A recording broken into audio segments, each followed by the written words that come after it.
Hello, acquired listeners. We are coming at you with a little bit of an announcement, some late-breaking news. We recorded this episode, David, a week ago? Yeah, a little over a week ago. We got some time travel going on here. I feel like I'm Jensen in like a deep fake Nvidia keynote. We sit here Saturday, March 26th, getting ready to release this episode in about 24 hours. But we want to tell you we've got something that you don't want to miss. Save the date of May 4th, Star Wars Day, for something in Seattle, Washington. And we hope to be able to see you in person. We'll be able to share more soon. But for now, save the date. Consider this our save the date card that we're sending to each and every one of you. Yep. All right. Now on to Nvidia. Who got the truth? Is it you? Is it you? Is it you? Who got the truth now? Is it you? Is it you? Is it you? Sit me down, say it straight. Another story on the way. Who got the truth? Welcome to Season 10, Episode 5 of Acquired, the podcast about great technology companies and the stories and playbooks behind them.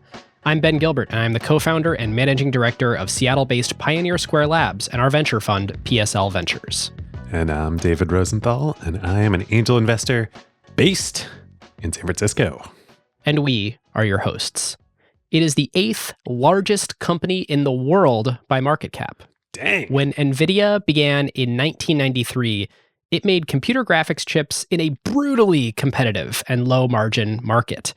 There were 90 undifferentiated competitors, all doing basically the same thing at the same time, and yet today, they have an 83% market share of standalone GPUs, that's graphics processing units, for those of you starting with us from square one, that are supplied for desktop and laptop computers.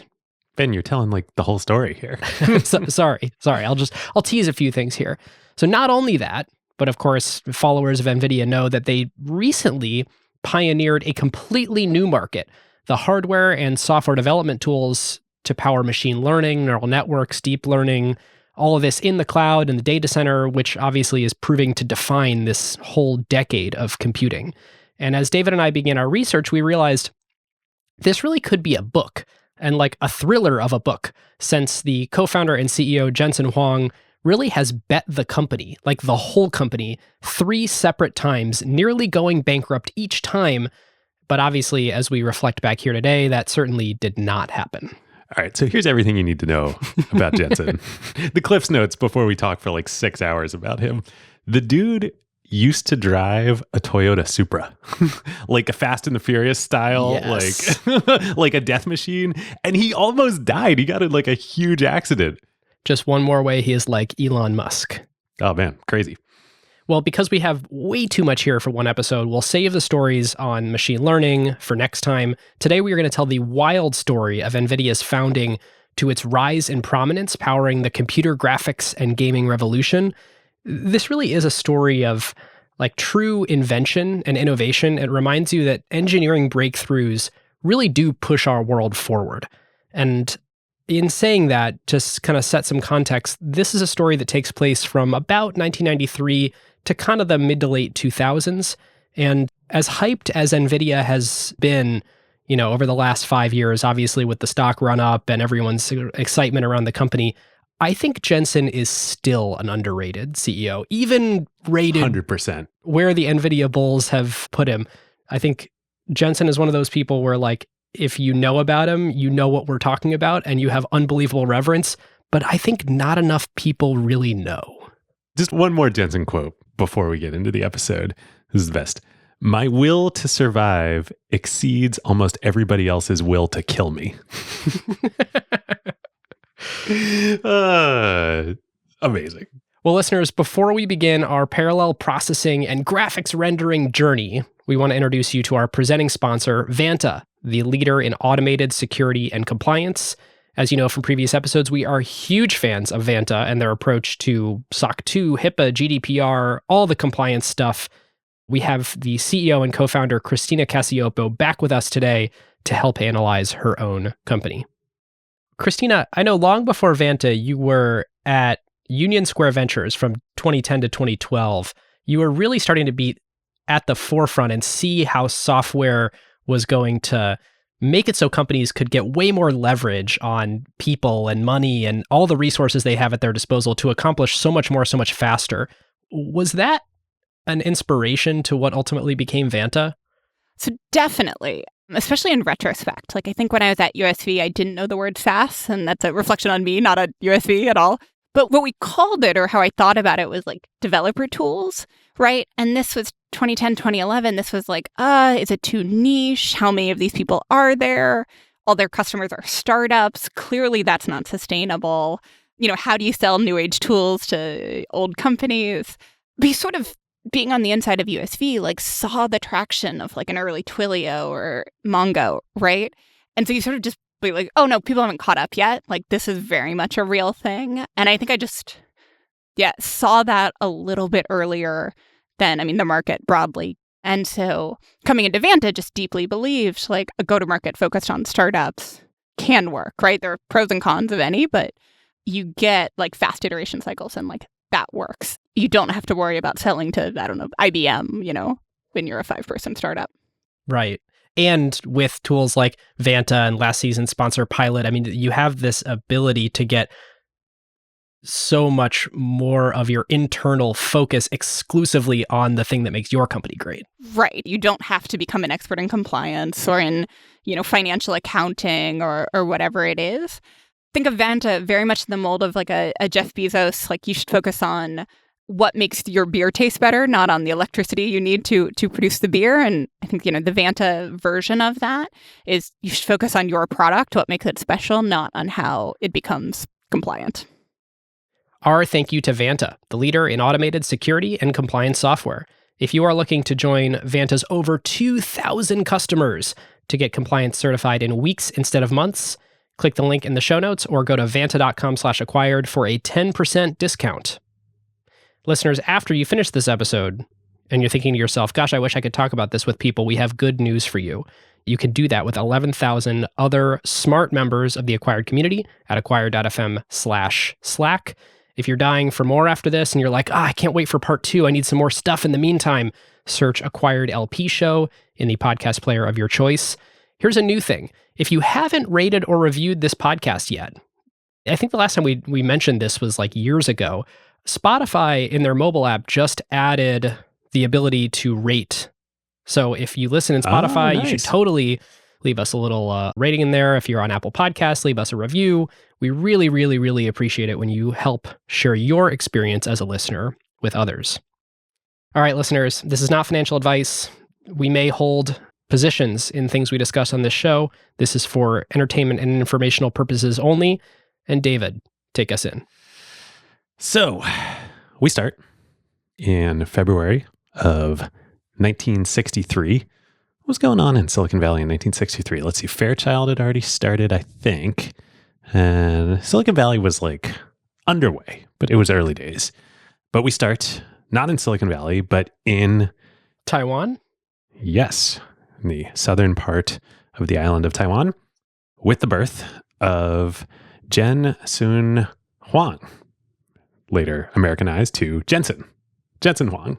So his dad was an engineer for the air conditioning company Carrier. Oh, yeah. Yeah, you see those like big like industrial air conditioning units on buildings and stuff. And when Jensen is 4, his dad goes on a company training to America, to New York City.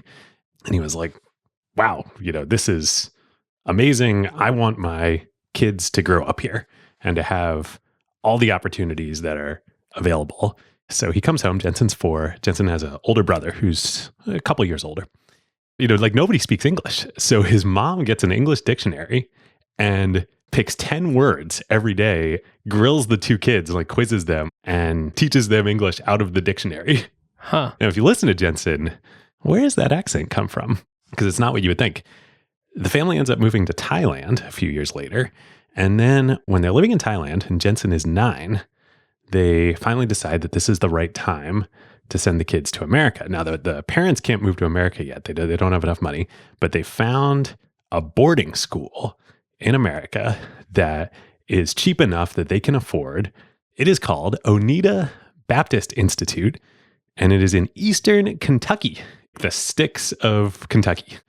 Jensen would later say that he and his brother were the first foreigners to attend this school, and they're pretty sure they were the first Chinese people ever in the town of Oneida.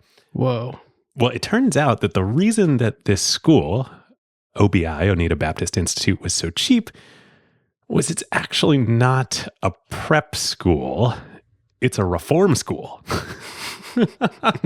So this is a school for like troubled kids. It's a reform school. So Jensen's roommate, when he shows up as a 9-year-old, is a 17-year-old kid who had just gotten out of prison and was recovering from 7 stab wounds that he got in a knife fight.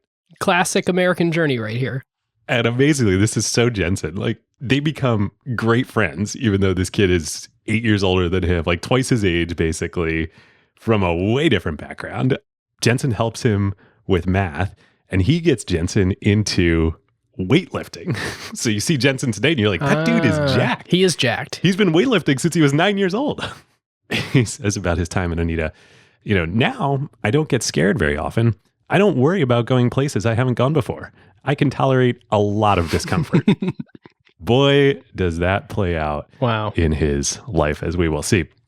So it's pretty awesome, actually. Now he and his wife, Lori, have given a few $1 million to the school, and it's like a amazing institution now. You can see Jensen gave the commencement address in 2020. We're going to link to this in the sources. It's pretty awesome.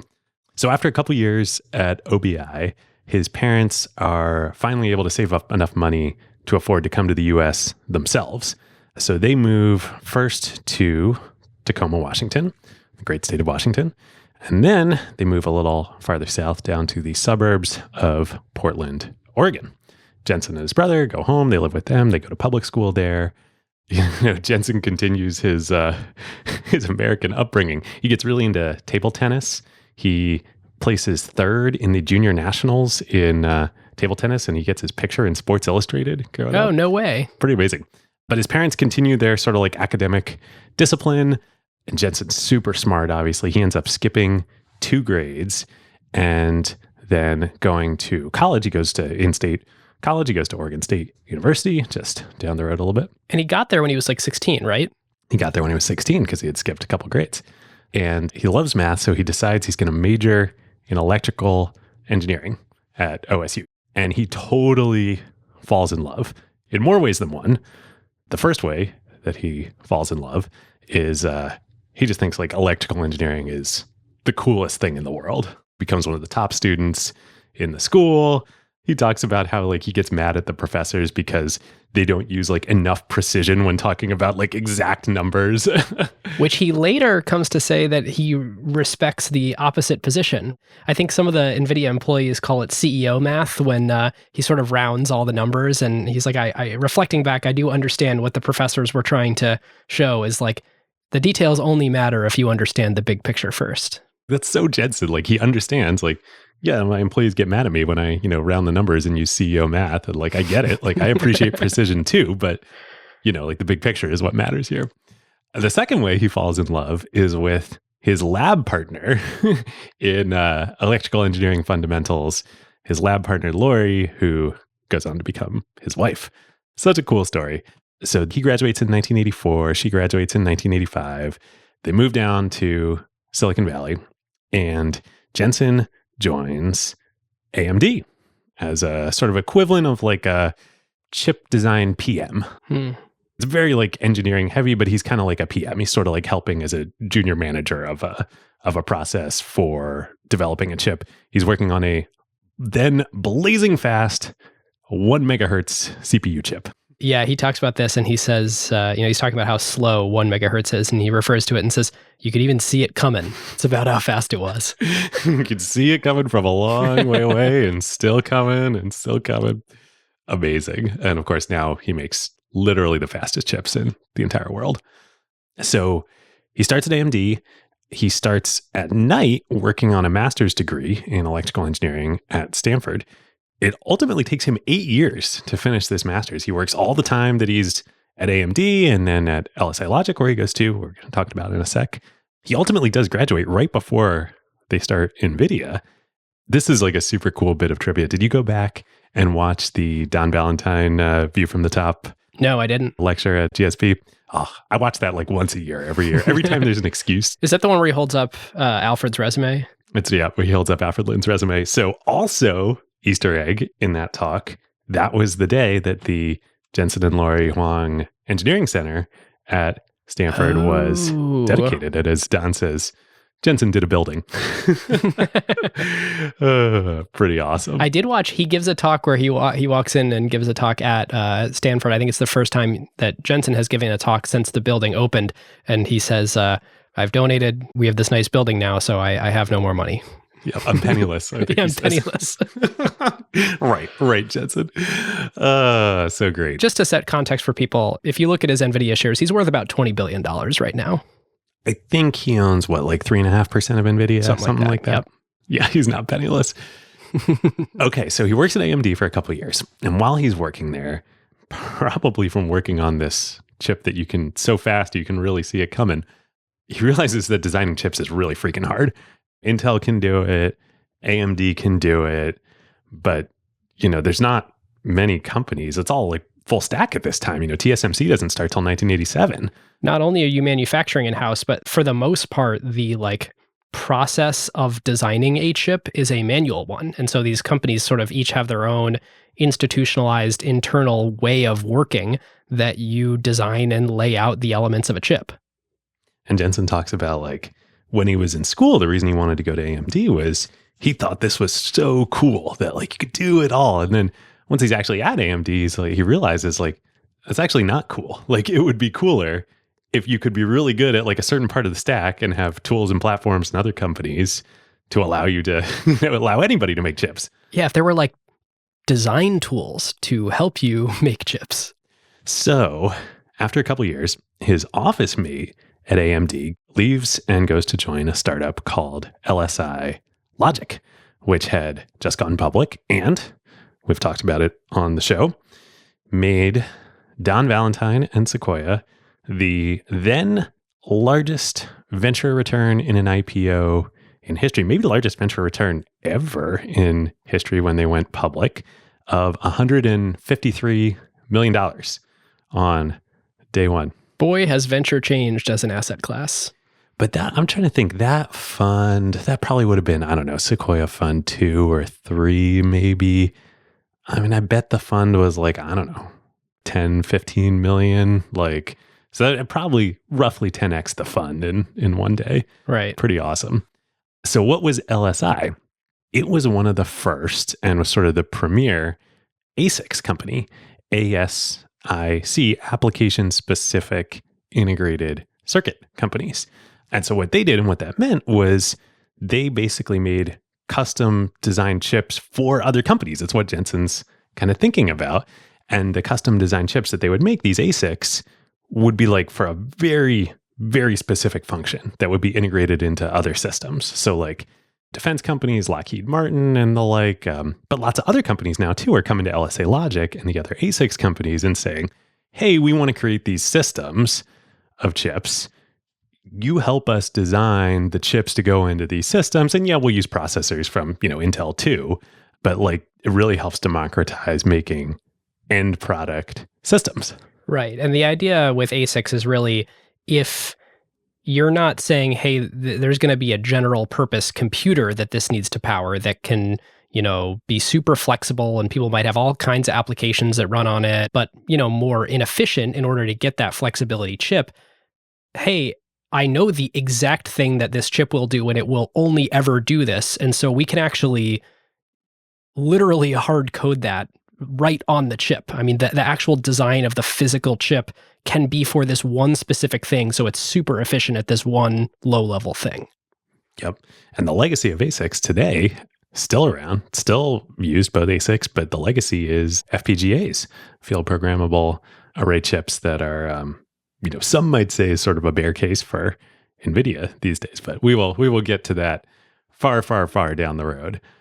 Sun Microsystems was one of their biggest customers. And that was how Sun got started and made the chips for their workstations. And in fact, Jensen, when he shows up at LSI, Sun is just starting and coming to LSI. And so he gets put on the project. He basically embeds with Sun, like in the early days of Sun Microsystems, to help them build out the chips for what would ultimately become the SPARC Station 1, Sun's first big workstation product. Over the next few years, he pretty much exclusively works with Sun while he's at LSI Logic. He works directly with Andy Bechtolsheim, who, the founder of Sun, and with Vinod Khosla. Yeah. He becomes super well known and develops quite a reputation there as somebody who can really like take these visions for chips and these customer requirements from Sun and turn it into, reality and production. So one day, right around Thanksgiving, 1992, Jensen has finally, after 8 years, finished his master's degree at Stanford. And Stanford is quite glad that he finished before this happens. Two of Jensen's buddies, who he's become close with at Sun, Chris Malachowski and Curtis Prehm, who, in Jensen's own words, he describes them as really fantastic engineers. And when Jensen says that, he means it. They come to Jensen and they're like, we're not like super happy at Sun, the two of us. We have an idea that we want to talk to you about. And Jensen's like, well, sure. Let's go meet at my favorite spot, Denny's. Really? Yeah, like the man loves Denny's. He worked at Denny's in high school. Like he's always going to Denny's. He orders the Superbird, I think, is like his go-to dish. Nice. He's so folksy. I love him. So they go all have dinner at Denny's, and Chris and Curtis pitch him on their idea, which their idea is, it's pretty good. It's pretty good. Tell me, as a venture capitalist, if you would fund this idea back then in late 1992. So they see 3D graphics are really becoming a thing. And, remember, this is the era of Sun, LSI Logic, all this stuff. It's also the era of silicon graphics, right down the street, right there in Silicon Valley, SGI, so many great things that come out of there. Jim Clark, Netscape, like all this great stuff. Jurassic Park. Jurassic Park is about to come out. It comes out in 1993. So there's this huge demand for 3D graphics. The way 3D graphics are done, you need SGI workstations. You need like super custom, very high-end, very expensive stuff. Only something with the budget of like either the military or like a Jurassic Park can afford to do this. But people love it. Like the consumers love 3D graphics. Not to mention, where are we in the evolution of video game consoles at this point? Well, we're still in the Super Nintendo days. So we're not at 3D console graphics yet. That's coming very shortly. But what is happening is the PC wave is like really cresting right now. Like we're like a year and a half from Windows 95 coming out. Mm-hmm. And I remember doing this. I bet you do too. What are kids in 1992, 1993 doing on their PCs?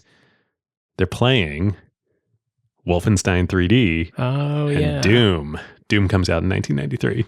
These are taking the world by storm, and they're made by id Software in Texas, and John Carmack and John Romero.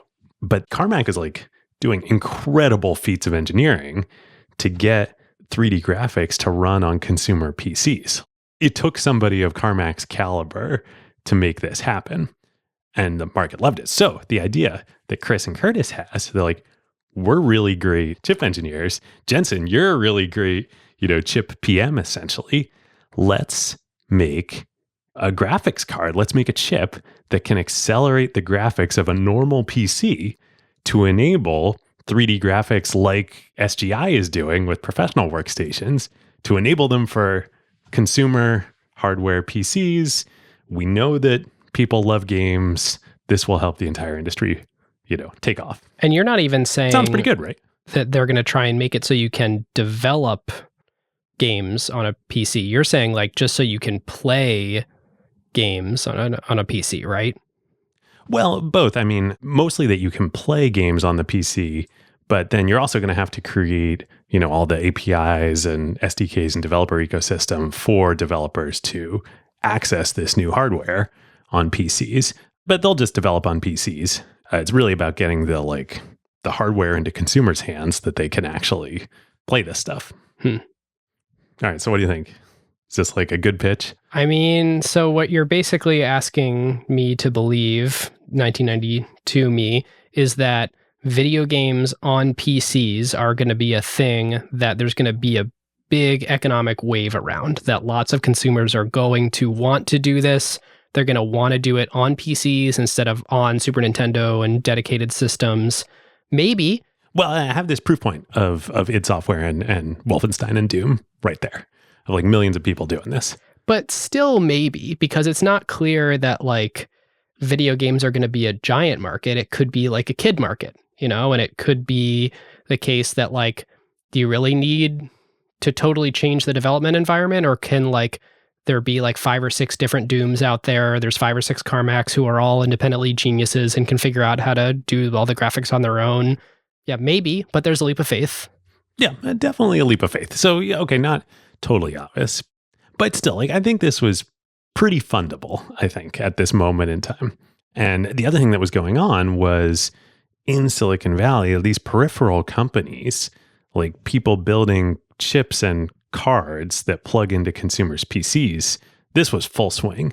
There are companies making sound cards. There are companies making networking cards. There are companies making serial port cards, like God knows what. Okay, so there's already like sort of an accelerated computing wave here where people are saying like there's some reason to do something specialized off the CPU that needs its own integrated circuit that vendors are making custom, and there's a market to make custom stuff as a vendor for PCs that takes a workload off the CPU. Yeah, and so the pitch is we're going to make a custom graphics card. Take a graphics workload off the CPU specifically for gaming. Great. Okay. So, yeah, it was pretty much a brain dead yes. But as you alluded to at the top of the show, the problem when something is a brain dead yes for venture capitalists is that it's a brain dead yes for lots of venture capitalists, and lots and lots and lots of companies get funded to do this. But back to Denny's that night, Nvidia is the first. They are the first dedicated graphics card company. They all decide, the 3 of them, that they're going to go in on this. Jensen goes to the CEO of LSI Logic, walks into his office and tells him that he's going to resign. He's going to go start this company with 2 engineers from Sun. And this is what the business plan is going to be. Now, do you know who the CEO of LSI Logic was? No. It was a man named Wilf Corrigan, who was previously the CEO of Fairchild Semiconductor. No way. Damn right. So is that how Don, because Don Valentine obviously was the biggest investor in, well, Sequoia was in LSI Logic, and did he know him from Fairchild? Yeah, they were colleagues back in the day. Okay. And then the biggest exit in Sequoia's history to that point in time. So Wilf says, so let me get this straight. He says to Jensen, you're going to go build these graphics cards, and kind of just like you were saying there, Ben, who's going to use these and what for? It's like, well, you know, they're going to be in PCs, they're for gaming, they're for a bunch of kids. And Wilf hones in on the critical question. He's like, well, who makes PC games? Is there a developer ecosystem for this? So that's kind of like, we think if we build it, like, they'll come. So Wilf says, remember, he was at Fairchild. He said, like, he knows when to make silicon for specific applications. And Wilf says, all right, you'll be back. I'm going to hold your desk. But in the meantime, before you go, I'm going to call up Don. You've done good work for me. I'm going to call up Don. He calls up Don and he's like, Don, I got a kid. He's going to come see you. Stand by. Which this is a lesson for all founders and, aspiring founders out there. Getting a reference from the CEO of a portfolio company is a really good way to come in with a venture capitalist already leaning toward investing, especially if you're referred by the top performing company of all time in their portfolio. Yes. It's kind of hard for Jensen to mess up this pitch with the recommendation that he's coming in with. It's literally impossible because he goes to see Don. Don sits down and he's like, so, and Jensen completely botches the pitch. He gets like really nervous. At this point, I think he had like a partially written business plan that he had like bought a book on like how to start a business and was like 3 chapters into the book, but decided not to finish and started writing the plan and didn't finish the plan. So he comes into this meeting and just kind of like barfs all over Don. Yes, exactly. So Jensen's walking out the door. He's like, totally dejected. Don stops him and says, well, That wasn't very good. But Wilf says to give you money. So against my best judgment, based on what you just told me, I'm going to give you money. But if you lose my money, I'll kill you. Classic Don line. So good. So the deal happens. Sutter Hill comes in too, because, again, like this is all dramatized. At the end of the day, like this is a hot deal. This is 2 episodes in a row for us with Sutter Hill. I know. Oh, geez, they're so good. But it was a hot deal. They wanted in. This fits central casting of at this point in time. They invested like $1 million each. Is that right? For a total of 2? So $2 million total round. I don't know who invested what. I assume $1 million each, but $2 million total round at a $6 million post-money valuation. Remember, everybody, this is the 8th most valuable company in the world right now. Started at a $6 million post-money valuation. So they're getting things ironed out. And there's just one problem. They don't have a name for the company yet. Jensen and Chris and Curtis, they've just been, working on the business plan, but they don't have a name. They need to incorporate the company. And they were saving the files that they were working on for the chip design for the first graphics chip as .nv. NV being short for next version. And so like, we kind of like that. We're always working on the next version here. They start looking around in the dictionary for words that have NV in them. It's probably a very short list. And they find the Latin word Nvidia, Invidia, which means envy. And they're like, great, we'll be the envy of the industry. Nvidia, we'll drop the I at the beginning. So we start with NV. This is awesome. Of course, they pick green, so later on they can have that marketing campaign of green with envy. Careful what you wish for here, though, because, again, as we've been saying, literally 89 other companies get funded within a couple months to go do the same thing. It's a very clever name. Also, the notion of like vid being in there, that it's sort of video, and that's another thing that they want to do. Like, it's the classic Rich Barton empty vessel name. There's enough things that it could mean, and we're going to fill it with meaning, because they're doing a thing here that 89 other people are also sort of simultaneously doing. It is kind of a new frontier that they need to invent and then own thought leadership in that area. And they do need to kind of quickly build a brand, not only with consumers, but with PC manufacturers. Jensen, the way he sort of describes it is that their vision, although he doesn't like the word vision because he thinks it's exclusionary to people. So he said our perspective is that they want to enable graphics to be a new medium to tell stories. And here's sort of the way that he articulates at the time why video games today are $180 billion a year industry, bigger than Hollywood, bigger than music. It's the biggest entertainment medium. But at the time, he sort of has this thesis that you really can't, through computer graphics, tell stories today. But if you could, it's really interesting because it's not pre-recorded, so it can be sort of new and different every single time you enjoy it. It's also the only medium of entertainment that can be networked, and so therefore it's the only one that can really be social and interactive. And so our reason for being is to create 3D graphics as a form of artistic storytelling for the future, and everything will be in service of that.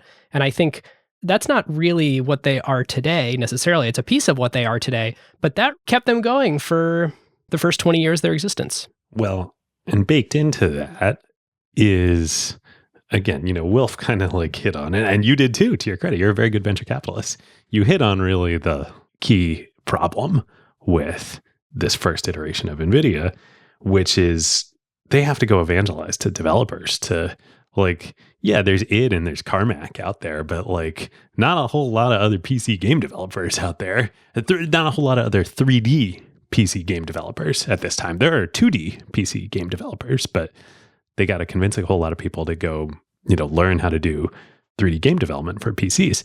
And that's so we're going to enable storytelling, all that.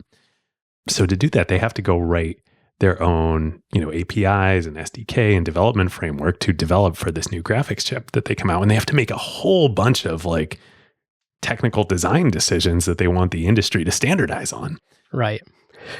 This is a case study of what happens when you get more clever than the rest of the industry. Exactly. So at first, things start off really well. Remember, this is super hot. They're the first company. They're funded by Sequoia and Sutter Hill. Like, they land a big deal with Sega to power their arcade consoles and their next generation home console to be the 3D graphics engine, and would ultimately become the Sega Saturn. And as we know from our Sony episode, Not quite the Sega Genesis. not quite the Sega Genesis. Well, so the problem is, so NVIDIA and Sega, they're working together. They make a bunch of these design decisions, the biggest of which is they decide that the way they're going to create, people probably know you create 3D graphics, you use polygons. That's why people are always talking about polygons in this industry. They have to decide on a sort of primitive for the polygon. They're like, oh, well, we'll use quadrilaterals for vertex, and anybody who knows anything about video game development now is like, that's not how it's done. Like, I'm pretty sure people talk about triangles. Yeah. And I'm pretty sure if you look at NVIDIA's amazing headquarters building today, it's, made out of triangles in a homage to game developers, not quadrilaterals. So this becomes a pretty big problem. Things go along for a while. It's like fine for about a year. NVIDIA's leading. They got this big Sega deal. There's not a reason to need standards yet, right? The industry isn't complex enough yet to necessitate a whole bunch of collaboration and set of tools that everyone standardizes on using. You're like, okay, well, we're just going to put this chip in our game console, ship the game console. We're the only people that, make an SDK, we being Sega. So everyone will have to kind of standardize on this thing anyway. So great. But obviously, the ecosystem gets much more complex, much more quickly, and it sure would be nice to have some kind of compatibility. Well, here's what happens. So, Curtis and Chris and Jensen, they weren't the only people in Silicon Valley that saw that kids want to play games on PCs with Doom. Microsoft is like, oh, that's interesting. We like selling PCs. And gosh, there are all these graphics cards companies out there now that are doing this. And, what do we do as Microsoft? We really want to encourage this in the ecosystem.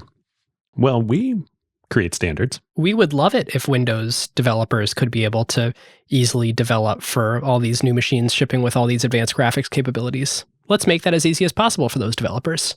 Yeah, developers want to do 3D graphics directly into Windows without any of this, crufty middleware from some no-name company, Nvidia out there. Why don't we just bake these APIs right into Windows directly for 3D graphics? We'll call it Direct 3D. And of course, anybody who knows about the history of this, that becomes DirectX. And DirectX made some pretty different design decisions than Nvidia had made. Is that right? Yeah. So they use triangles because triangles make sense.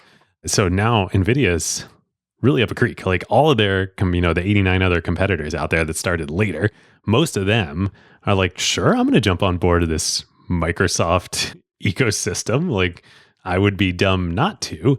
It's standardized on this completely different paradigm than Nvidia. And then Sega, they've got Sega. They've got this one sort of customer.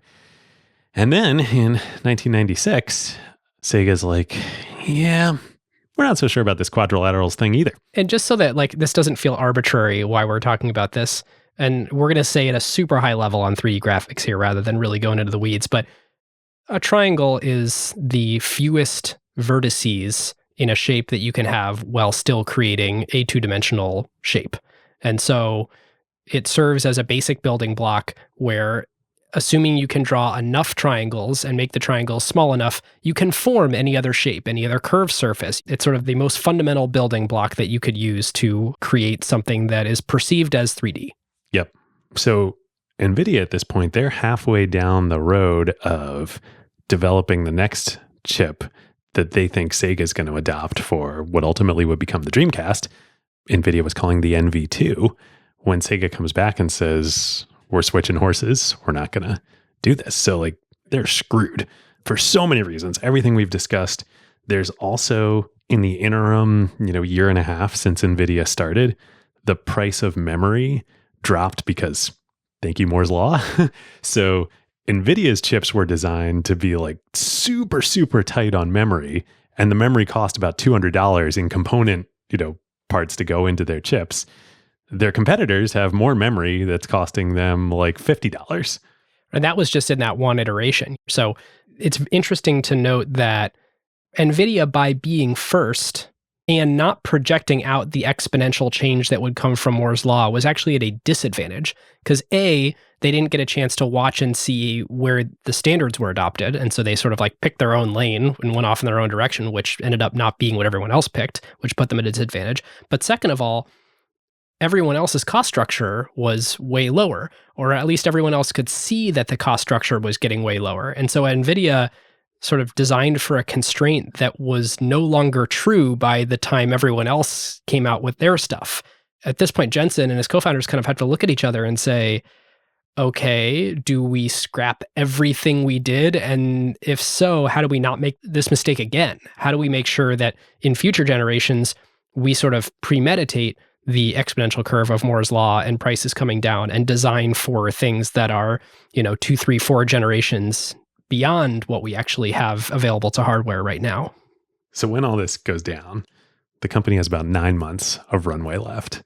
And like literally anybody else, like you pull the plug, like it's over. Like everything in the deck is stacked against you. Like you're effed. And I can't imagine sitting there dreaming up a way out of this. But Jensen, God, he's such a G. He's like, no, we're not going out like this.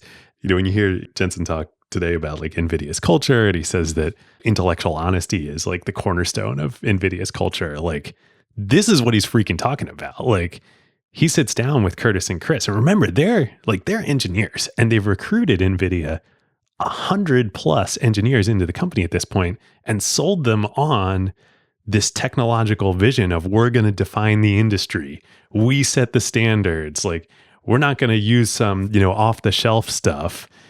And like, it's all toast. And so Jensen's like, guys, like this is a pipe dream. We need to throw it all out.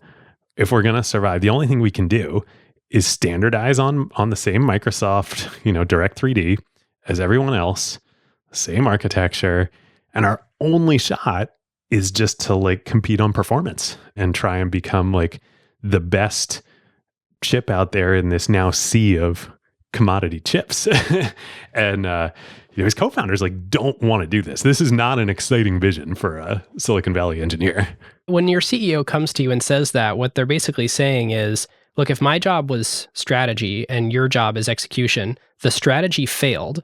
And so we just now need to like literally out-engineer all of our competitors. We need to be smarter at engineering decisions so we can be more performant at a lower price point using less energy than our competitors. Because Microsoft, being Microsoft, had all the developer attention.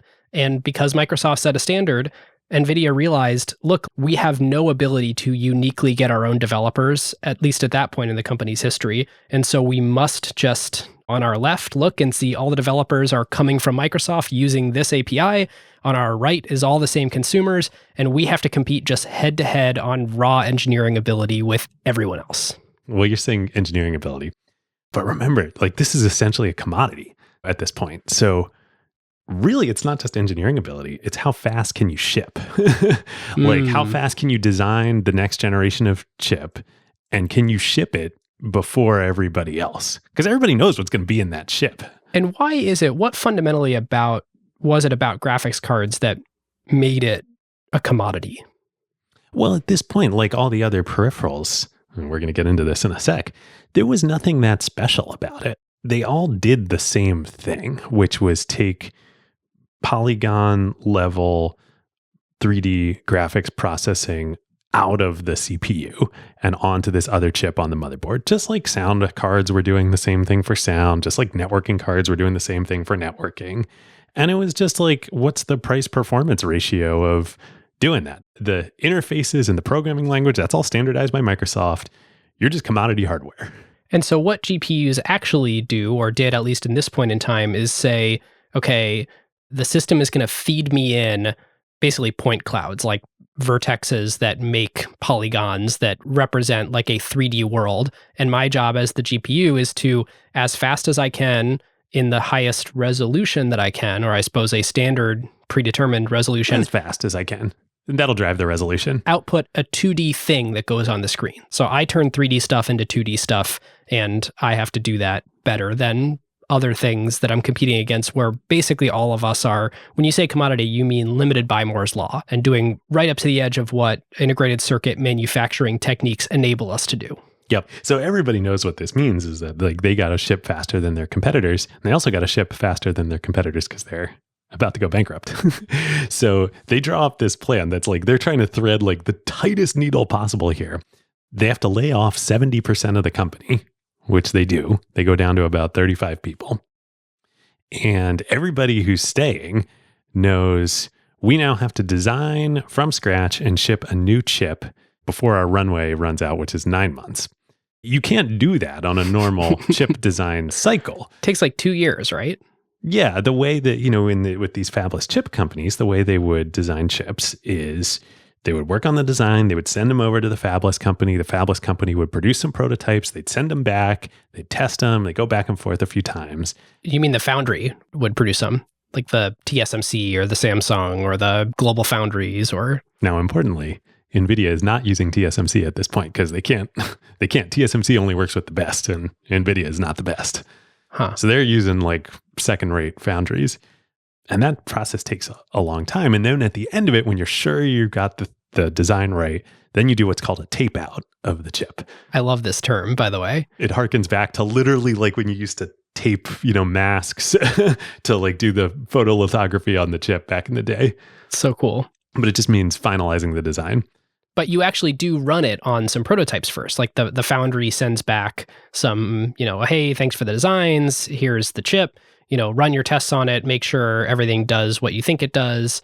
And, that process takes 2 years to get a full sort of iteration on. Yep. So they're like, we can't do this. So like Jensen's here, like, here's what we're going to do. I've heard about there's this new technology, some new machines out there that enable emulation of chips. And in our case, we're going to use it to emulate the graphics chip that we're designing, all in software. And it works. They're startups, but they exist. The problem is when you emulate it in software, it's really slow. So, when you play a game and you're looking at your computer or monitor or whatever, it's refreshing 30 to 60 times a second. If you're a professional gamer, you probably have it going at like 120 times a second, frames per second. This emulator runs at 1 frame every 30 seconds. So they're going to have to debug this thing in software to save this time, going at 1 frame every 30 seconds. It's just insane. That's brutal. They're basically making this trade-off of, okay, if we want to ship something in 9 months, we don't have time to actually have it execute on the hardware. So we are going to make the trade-off of our testing being mind-numbing, like running whatever our graphics tests are where we're looking for like this certain specified output. We need to plant someone in front of a screen to watch the new frame render once every 30 seconds and look against some test to verify that the output is correct. And if it is, and this person does that mind-numbing work and sits there just observing and observing and observing, then we will go right to manufacturing without ever producing a physical prototype and ship that. And that is exactly what they do. They had to spend $1 million just to get the emulator, hardware and software to do this. Which I think they had generated some revenue, but it was still like a third of the cash that they had in the entire bank account. So they go down to 6 months until they're cash out in the company. They get it done in a few months, and then they call up their foundry. I don't know if they're using United or one of the other foundries in Taiwan, not TSMC. They're like, all right, we taped this thing out, send it to production. And the foundry's like, you guys sure about that? And they're like, yep, we're sure. Make, 100,000 units.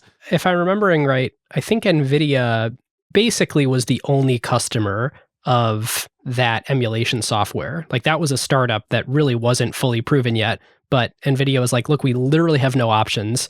Yeah, they were the only customer. And then that company went out of business after. It's wild. Well, and so the chip they designed. So now the advantage, like this is lunacy, what they're doing. Obviously, they have to do it because their back is against the wall. The advantage of this, though, is they are now designing this chip with, the same set of assumptions about what, technology is available as all their competitors, but their competitors are working on those designs. They're not going to be able to get them out for like 18 to 24 months. NVIDIA is going to get this same, generation of design out in 6 months.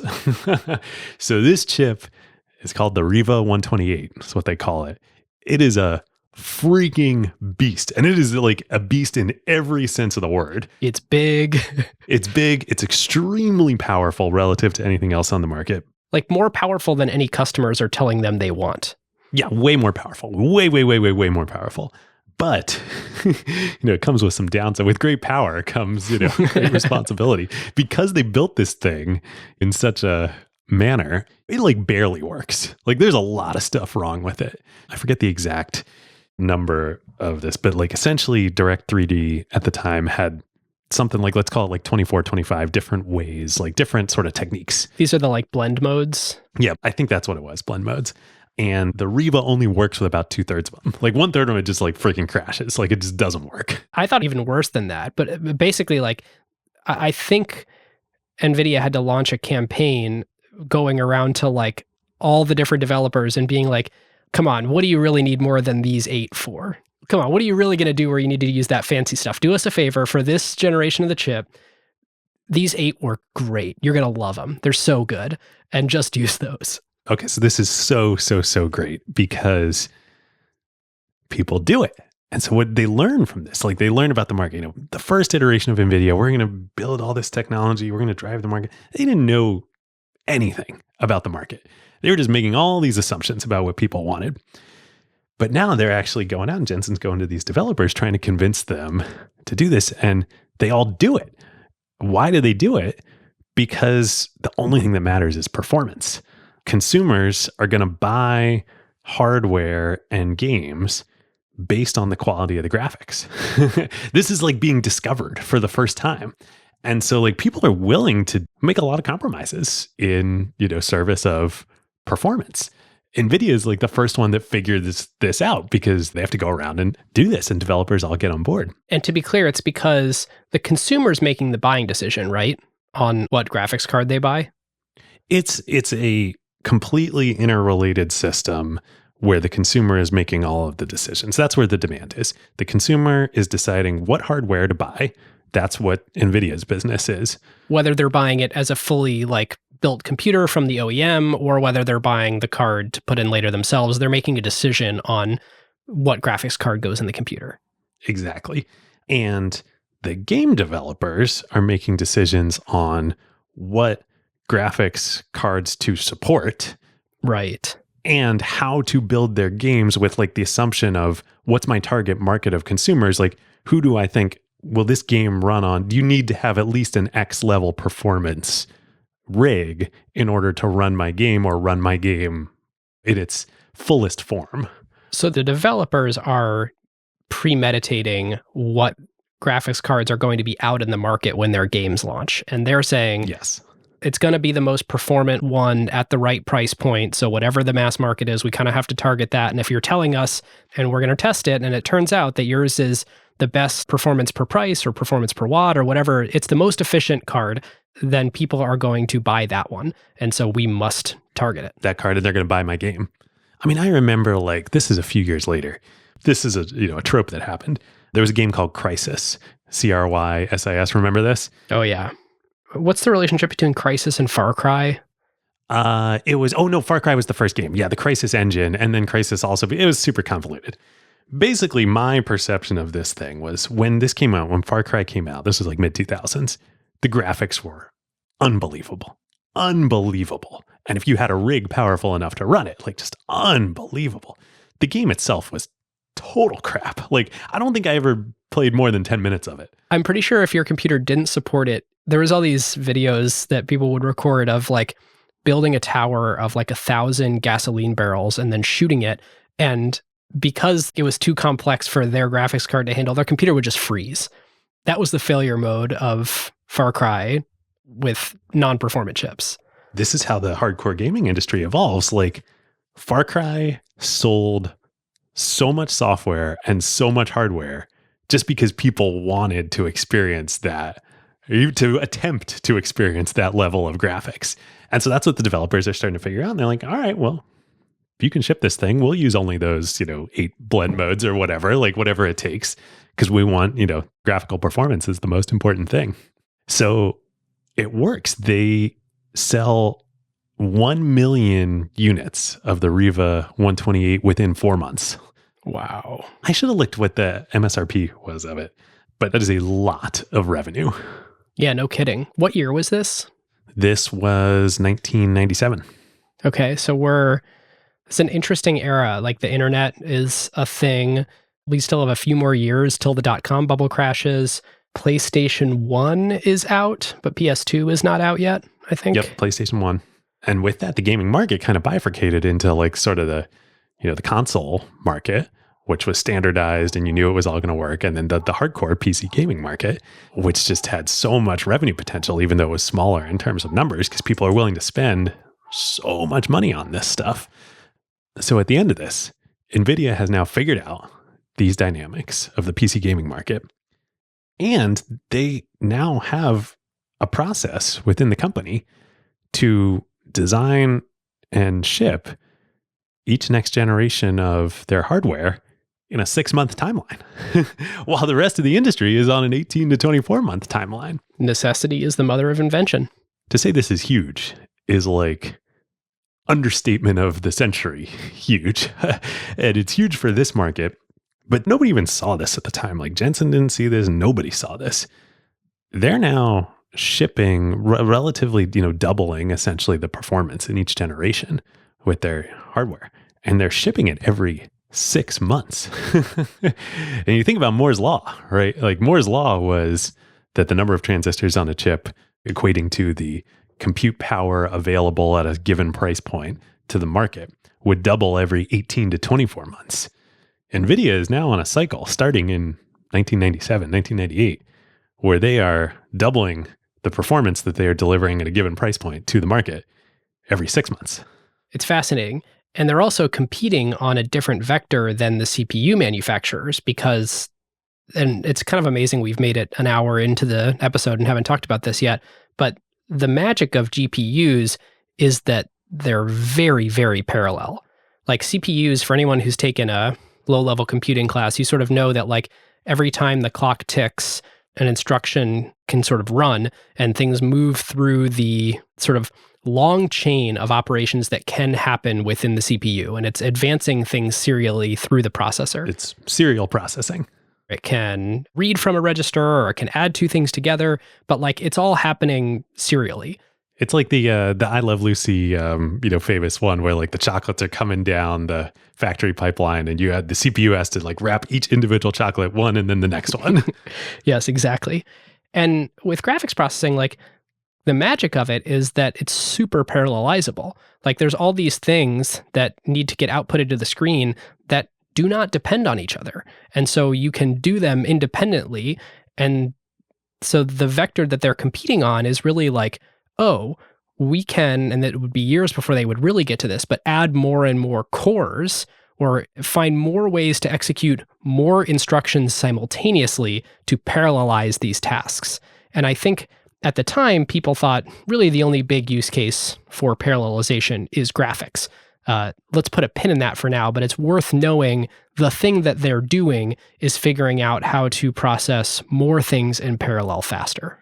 Yes. So graphics cards, like Nvidia is making at this point in time, are really good at, in parallel, lighting the pixels on a screen, 30, 60, 120 times a second, with the images that are being fed to them from like the game or the graphics program, which is living all in the CPU land. So like you're a game developer, you develop in, Microsoft Direct 3D becomes DirectX, or OpenGL is the open source competitor to this. All that logic is really happening in the CPU realm. And what that means is like, if you think back to games from this time, think console games, PlayStation 1, even PlayStation 2, N64. And you look at the graphics in those games, or PC games from the time too. They're all kind of the same. They're all the same, right? All the lighting, it's all like pre-done. So like when you're a game developer, you set the scene You'd never see like a character running around carrying a torch and that torch light like impacting the rest of the environment. It's all set in advance. Like no intelligence is happening in the GPU level with the screen. It's just lighting up the pixels. Basically, in order to make it easy for developers, the software development kit is written at such a high level that you don't really get enough control to make your game stylistically different. You just get to lay out the items on screen. It's all the same. It's all flat. Maybe you can program that like hard code that like, oh, time of day might change and like that might change the way things look. But you're hard coding like what they look like. No computation is happening. Right. If you're playing a game today, even the most basic, mobile game or whatever, you're seeing dynamic lighting and shading, which we'll get into in a sec, all over the place. So this is still like in the, GPUs are like a really, really important sort of commodity, but they're a commodity. There's not a lot of smarts happening here. Yep. No programming. But NVIDIA has figured this out. They can now ship on a 6-month time cycle. They're starting to like really take huge market share. Now, a lot of people start paying attention to them in a good way. TSMC, that wouldn't even return Jensen's calls back in the day.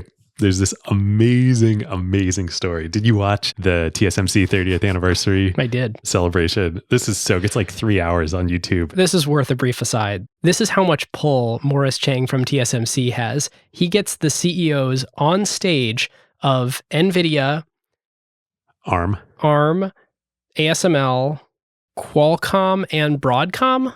Yep. I don't think Lisa from AMD was there. No, it's basically everyone but AMD of the sort of pillars of the TSMC ecosystem. I mean, Morris is playing interviewer. Like, it's very entertaining to watch him. It's like a celebration of Morris and of TSMC. It's amazing. It's amazing. Yes. So in the section with Jensen, they tell the story of how NVIDIA, at this point, it's got to be TSMC's biggest customer. I mean, they've been like tied at the hip forever, of how this all came to be. After the Riva 128 hits and has become a big success, Jensen writes a letter to Morris, like a physical letter, addresses it to Morris Chang in Taiwan. Because he can't get in touch through any of the like salespeople. Exactly. They've all just been ignoring him, as well they should, because they were a left for dead startup in a sea of startups. The letter gets to Morris. He opens it. He reads it in Taiwan. He does the most Morris Chang thing possible. He calls up Jensen on the phone right there. And the phone rings as they tell the story in the NVIDIA office. This is in the middle of their trying like mad scramble as a startup to ship these Riva 128s that are coming in. They're testing them all by hand in the office because none of this stuff it's fresh off the line. It's not been tested. It's chaos. Jensen picks up the phone and is like, yeah, who's this? And Morris is like, hello. This is Morris Chang at TSMC. I got your letter. And Morris says that there's like a silence on the other end for a couple seconds. And then he hears Jensen yelling, everybody shut up. Morris Chang is on the phone. Oh, amazing. And that's how TSMC became the manufacturer of NVIDIA chips. Yep. The next year, the two companies sign a huge multi-year deal for TSMC to become the primary foundry for NVIDIA, and still are today. Jensen and Morris are super close. It's a landmark deal for both companies. So with now an actually really good foundry as their partner and this super unique chip development process, NVIDIA just keeps accelerating. So in 1999, they rebrand their products. They'd use the NV1 first and then this Riva 128. They actually run a little contest of what they should name the products. And the winning name is Geometry Force. Like the force is with you, which they shorten to GeForce, which anybody who knows who, buys graphics cards, the NVIDIA GeForce, still the brand name they use for their gaming cards today and is probably one of the most respected, brands in the gaming ecosystem. And it's because this card that they ship, the first GeForce in 1999, it's the GeForce 256. It's so powerful. It has 5x better graphics performance than like anything else on the market. And they call this like the first GPU, right? Don't they say like we're inventing the GPU? They call it a GPU. Before this, the term GPU didn't exist. These were graphics cards, graphics chips. I think Sony had like sort of used it about the PlayStation, but no one's marketing this idea. So they market this as the graphical processing unit. Now, on the one hand, that's like sort of like marketing bravado. On the other hand, that is like a very loaded statement to make. And why so? What does Jensen and Nvidia mean by this? So Intel, you think chips, you think Intel, right? You think silicon, you think Intel. Intel's whole strategy at this point in time was basically, they're almost like a biotech company today, like one of the big pharma companies. And or put another way, it was another version of the Microsoft embrace, extend, extinguish thing. They would see there are all these peripherals, sound cards, networking cards, all the graphics cards, all the stuff we've talked about. They would let all these flowers bloom, be like, oh, yeah, just plug into the PCI slots on our motherboards. No big deal. We're an open ecosystem. We want everybody to flourish. And then they would see which of these, peripherals got consumer traction. And then they would just turn them into, a component in the motherboard. And thus began the wave of being able to buy a PC with an Intel motherboard and integrated graphics. Well, and before that, integrated sound, integrated networking. Like, remember, it was so fun doing this research. Remember the company Creative and the Sound Blaster cards? Oh, yeah. I remember buying tons of that stuff. Like, and then at a certain point, you stopped buying Sound Blaster cards, right? You're like, oh, the motherboard does 90% of what I need it to do, and why would I spend extra money on a separate thing? Exactly. And so Intel, they'd just sit back, they'd watch all this happening, they'd integrate it, game over for the startups. And there was like reasons for specialized stuff. Like I remember buying a special network card because the integrated networking capability of the motherboard on my, I don't know what it was, a Mac 8500 or something, wasn't as fast as like if you bought a dedicated PCI card that could be a faster networking card. And graphics cards would sort of become that same thing where the integrated graphics for most people was good enough unless you were a gamer, in which case you'd go buy your own graphics card or you'd buy it directly from the OEM when they were making the computer and shipping it to you. But wait a generation or two, even if you have the most demanding performance for home networking, you're not buying a separate networking card. Like, get out of here. These things are like dead-end businesses. And there's no reason why graphics cards wouldn't be the same. So Jensen and Intel coming out and being like, we're a graphical processing unit. We're a GPU. It's a big middle finger to Intel and this whole CPU dominant world. And it really wasn't true yet. It wasn't a processing unit in the same way that a CPU was a processing unit, where it was people could write software for it in a way that created a meaningfully different experience for people using the software. Yep. But this is where, Jensen is just such a master strategist, and Nvidia was so great. Like, this whole kind of orchestration of a bunch of things all hit over the next couple of years. So first, Nvidia goes public. They've now shipped the Riva 128 was a huge hit. This new GeForce 256 flying off the shelves. They go public in beginning of 1999 at a $600 million market cap. So a 100x return from the $6 million post-money valuation on the Sequoia and Sutter Hill round. That gets them, some more capital. And then behind the scenes, they're in talks with Microsoft. Microsoft's got a secret project that they're working on at this time, the Xbox, which we talked about a lot on the Sony episode and so many times on the show.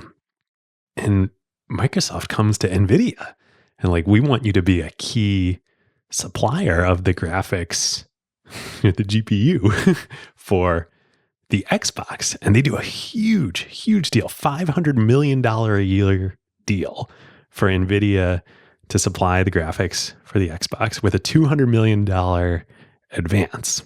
And the chip that they use is a modified version of this incredible new chip that Nvidia is working on. I sound like Steve Jobs here. Jensen sounds like Steve Jobs talking about this. The GeForce 3, which introduces for the first time programmable shaders and lighting on the GPU. Everything we just talked about, the GPU massively parallel, can light all these pixels, but it's essentially just taking instructions that are hard coded, baked in on what the lighting's going to look like. Now you can program for these GPUs, and you can make dynamic lighting in games and 3D graphics that is calculated. This is game changing. The way to think about it is those GPUs, in quotes, were fixed function graphics accelerators. So they would be able to map textures onto a set of polygons, but you couldn't do the thing that you're talking about, David, custom lighting, a lot of that sort of stuff to actually program at the GPU level what is happening. And so this is of course it's cool because it's a wave of new consumer experiences that can happen because every game developer can kind of stylistically put their own stamp on games, but it's a totally different metaphor for the computer architecture where suddenly you can program a GPU, and I guess that's why they're calling it a GPU, and this is different than a graphics card. And Nvidia develops in conjunction with this. They call it CG. Literally, they extend the C programming language with graphics, libraries, and capabilities to directly program graphics and lighting and shaders for the GPU. So this makes, that sort of marketing, this GeForce 256, it's a GPU. Now it's real. This is a graphical processing unit that is intelligent, that is every bit as, maybe not every bit as important as the CPU yet, but this is the stake in the ground of this is no sound card. This is not going to get commoditized. Do you know if this was the GeForce FX or if the GeForce FX was a similar version of this that was available to PC? That's a good question. It was the GeForce 3 was the PC version of this. Okay. This move to programmable shaders was a bet the company move, and it was Jensen's answer to how do we get out of this commodity business and do something unique and different. And I'm pretty sure they were months away from cash out again by pulling this move because of how aggressively they had to staff this very new type of product they were inventing. Yeah. I mean, this is back to that original sort of quixotic vision for the company of we're going to create an industry. We're going to create the APIs, the SDK to interface with it. We're going to do all this. Now they're doing it, and they're doing it with Microsoft this time instead of against Microsoft. So A+ move there. Yeah. But yeah, the amount of capital investment that went into this was enormous. So at this point, Intel's we might have a problem here. Right. It's going to be more difficult than we thought to just take whatever these people are doing and integrate it directly into our motherboards. Yep. And irony of ironies, Jensen presses this even further. He does a big partnership with AMD. It's worth knowing here when you're saying AMD, because people probably know AMD and Nvidia are big competitors today in the GPU world. Not yet. Right. AMD primarily made CPUs at this point. They made processors and competed with Intel. They hadn't yet bought ATI, which is where the Radeon business comes from. That's all the graphics stuff that they do today. Yeah, ATI at this point was the number 2 competitor to NVIDIA. Actually, an amazing story, too. It was a Canadian company, started in the 80s and pivoted into graphics cards, very different. I feel there's a lesson in here, right? We could talk about this in Playbook, but when all the VCs funded these 90, Silicon Valley startups to go make graphics cards, 3D graphics cards, the only 2 surviving ones were NVIDIA, which went through this hellish journey. And then these Canadian guys that were totally out of the ecosystem and did it sort of more in a more bootstrapped way and evolved into the space. Jensen has a great quote about this, and he's giving this lecture at Stanford years later, and he says, when technology moves this fast, if you're not reinventing yourself, you're just slowly dying. You're slowly dying. Unfortunately, at the rate of Moore's Law, which is the fastest of any rate that we know. Yep. It's so clarifying of how he thinks about why NVIDIA needed to do these 3 complete transformations of the company, bet it all, risk it all. Because if you're not, you're one of those 89 companies. Exactly. So Intel's holy crap. we might have a problem on our hands. Not a problem. Like, this is not a problem for Intel. It just is a thing they're going to have to deal with instead of it being part of their extinguish strategy. Right. Intel is used to at this point, just, like Microsoft at this point. Oh, sure. You want to go make Word perfect? We'll let you do that. We'll see these great applications and then we'll go make our own. That's what Intel's doing. And now this is the first example of like Intel's going to have some trouble doing this on their own. So they actually at first come out with their own dedicated Intel graphics, GPUs, graphics cards, competing as separate cards. Whoa. I don't know that Intel had ever done that. I mean, I may be speaking out of turn here, but like as far as I know, this is not a common strategy for Intel. It's usually integrate into the motherboard and the CPU. They come out with their own external cards right around this time, like 1999, to directly compete. And like, they suck. Like, these are like some of the worst reviewed graphics cards in history. Talk about not your core competency. Not your core competency. And it really illustrates how different NVIDIA's approach was to what graphics cards had been before, and building programmable shaders and creating CG, which was a little bit of an early strategy and something they would later do with CUDA, but really understanding that like, oh, we can differentiate our hardware not only with interesting hardware features, but by building software on top that it only works with our hardware, but makes it really great for developers to develop for our thing. So Intel does make a big push, and this actually, ends up becoming a great strategy for them into integrated graphics. So they do try and integrate this, but it's never good enough for the high end. It's only good enough for if you don't care about graphical applications, for laptops and the like. And that's great. That ends up, that's a big market for them for a long time. And especially leading into, mobile, although Intel and mobile is a story for another day. But for the hardcore market, and that's making it sound too small, for the market of anybody who cares about graphical performance and quality, which is not just gaming at this point. It's 3D modeling, it's architecture, it's lots and lots of graphical, high performance graphical computing applications.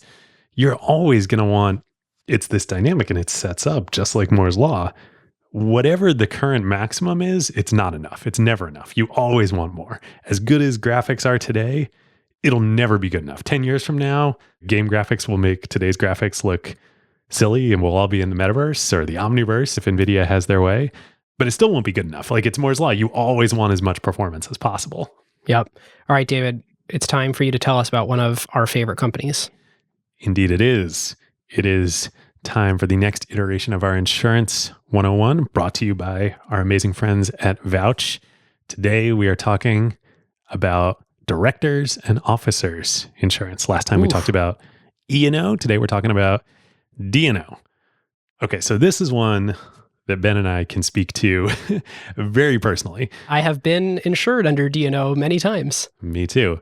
And usually the process sucks. The non-vouch process does suck. So if you've ever been on the board of a company, you know what we're talking about here. If you don't know what we're talking about, literally, I can't stress this enough. Like, you absolutely need to have this in your company. In fact, if you get venture funded, most venture firms will tell you we cannot wire unless you promise to get D&O insurance within 60 days or something of the term sheet. Yep. A condition of closing the round from any credible venture firm is always going to be, you must have this in place. So if you are running a company, you are an officer of a company, a board director of a company, and you do not have this in place, like, literally just stop right now, pause this. Click the link in the show notes. We'll be here.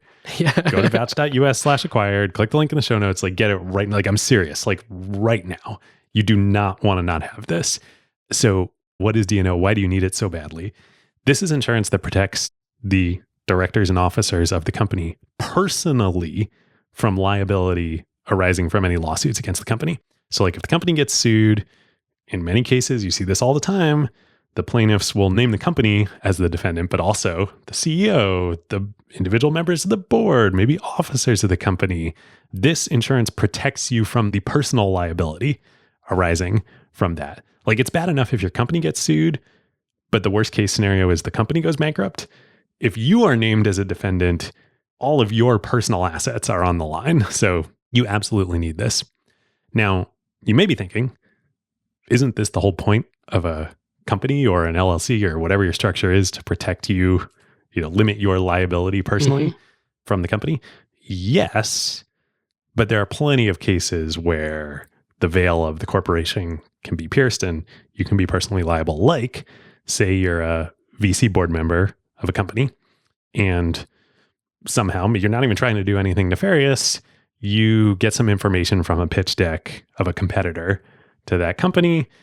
You accidentally, you're not thinking about it, whatever, you disclose some of that information to the company you're on the board of. The competitor finds out, they can sue you personally for that and the company, and you are on the hook. So, step one, get this insurance in place no matter what to protect yourself.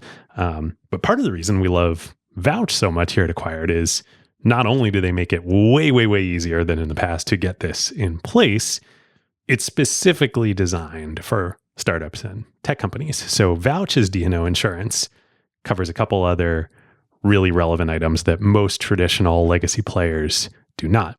One is cap table disputes. This is super important. So like say there's a falling out with co-founders or amongst the company and the venture capitalists and who has what shares, who vested, et cetera. Like you've got personal lawsuits flying about all over the place. Vouch will protect against that. And then the second is intellectual property protection, which is super common, patent infringements, trademarks, copyright. If you get named personally as a defendant, Vouch will protect against that. So whether you're bootstrapped, seed stage, growth, public, if you're public, my God, I hope you already have this in place or you are grossly negligent. Do you know what public company that we have covered on Acquired at length does not have D&O insurance? Philosophically. Ooh, I believe that is Berkshire Hathaway. Yes. Warren's perspective is we all should have a whole lot of skin in this game. That is not the vast majority of people's perspective. And that is not one that I personally think is worth taking, but I get where he's going with it. So unless you're Warren Buffett, but even if you are, for God's sakes, Warren, protect your family. Warren, go to vouch.us/acquired and get yourself some D&O insurance. My God. It takes 10 minutes, So great. Vouch is the best. Vouch.us/acquired. Everybody, if you use that link, you will get 5% off your coverages. They're the best. We love them. Thank you, Vouch. Thanks, Vouch. Okay, David. So Xbox comes out. Nvidia has a card in there that is the GPU of the Xbox that has programmable shaders. So, rather than literally just spitting out triangles to put on screen, they actually are running these little programs in shaders. It's super cool. What happens after that? Basically, the company goes like supernova in a good way. In a good way at this point in time. So the fiscal year that ends January 31st, 1999, this is like right before they go public or right as they go public, they did $158 million in revenue. The next year, the fiscal year ended January 31st, 2000. So like the calendar year, 1999, they do $375 million in revenue. So more than double that year. Wow. The next year, they do $735 million in revenue. The year after that, which is basically the calendar year 2001, the year the Xbox comes out, they do just about $1.4 billion in revenue. Which makes them the fastest semiconductor ever to reach $1 billion in revenue and gets them added to the S&P 500. Indeed. This is the company's essentially 9th year of existence. They're already doing over $1 billion a year in revenue. Throughout the company's history, they basically have these 6 to 10 year epochs. And during those, they have a meteoric rise when they do something contrarian that's off the rest of the industry, and then it starts to taper and they need to figure out how to reinvent themselves again. And so we sort of saw it the first time before the competitors come in, and then the competitors come in, and then we see it again with them figuring out we got to do the emulated version of letting our engineers design the chips and lay out the chips so we can be faster than everyone, and then everyone sort of catches up, and then they have to do it again with programmable shaders, launching those to the industry, and then they have these few amazing years. After that, there is kind of a plateau again, and you can see it in their revenue. They did obviously close to $2 billion as we moved through 2001. They stayed reasonably flat for a few years after that. I think they eventually did $2.8 billion in 2005, but it was kind of barely profitable. Like they never lost money, but net income for each of those years was only a couple $100 million or less.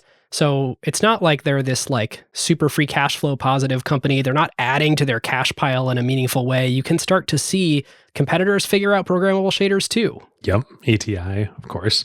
And then in 2005, I think it is, AMD. That's where they start shopping around. 06 is when the transaction actually happens. They buy ATI. And of course, now AMD is the main competitor to Nvidia. So we're going to tell those stories on the next episode. But basically, like a little sort of teaser of what's going on here.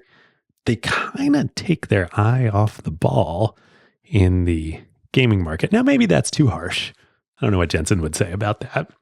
But right around this time, there's something that ultimately becomes pretty amazing that happens, which is they've achieved the dream at Nvidia. They've created a programmable GPU.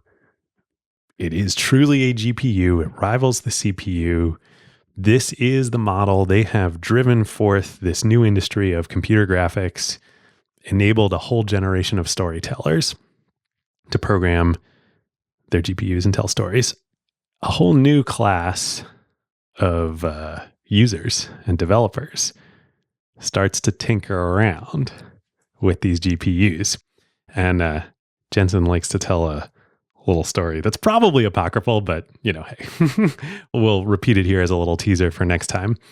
Right around, sort of the early 2000s, a quantum chemistry researcher at Stanford calls up Jensen and he's like, I need to thank you because, I do this work in my lab on these supercomputers that we have at Stanford. And I write these models for the molecules that I'm researching.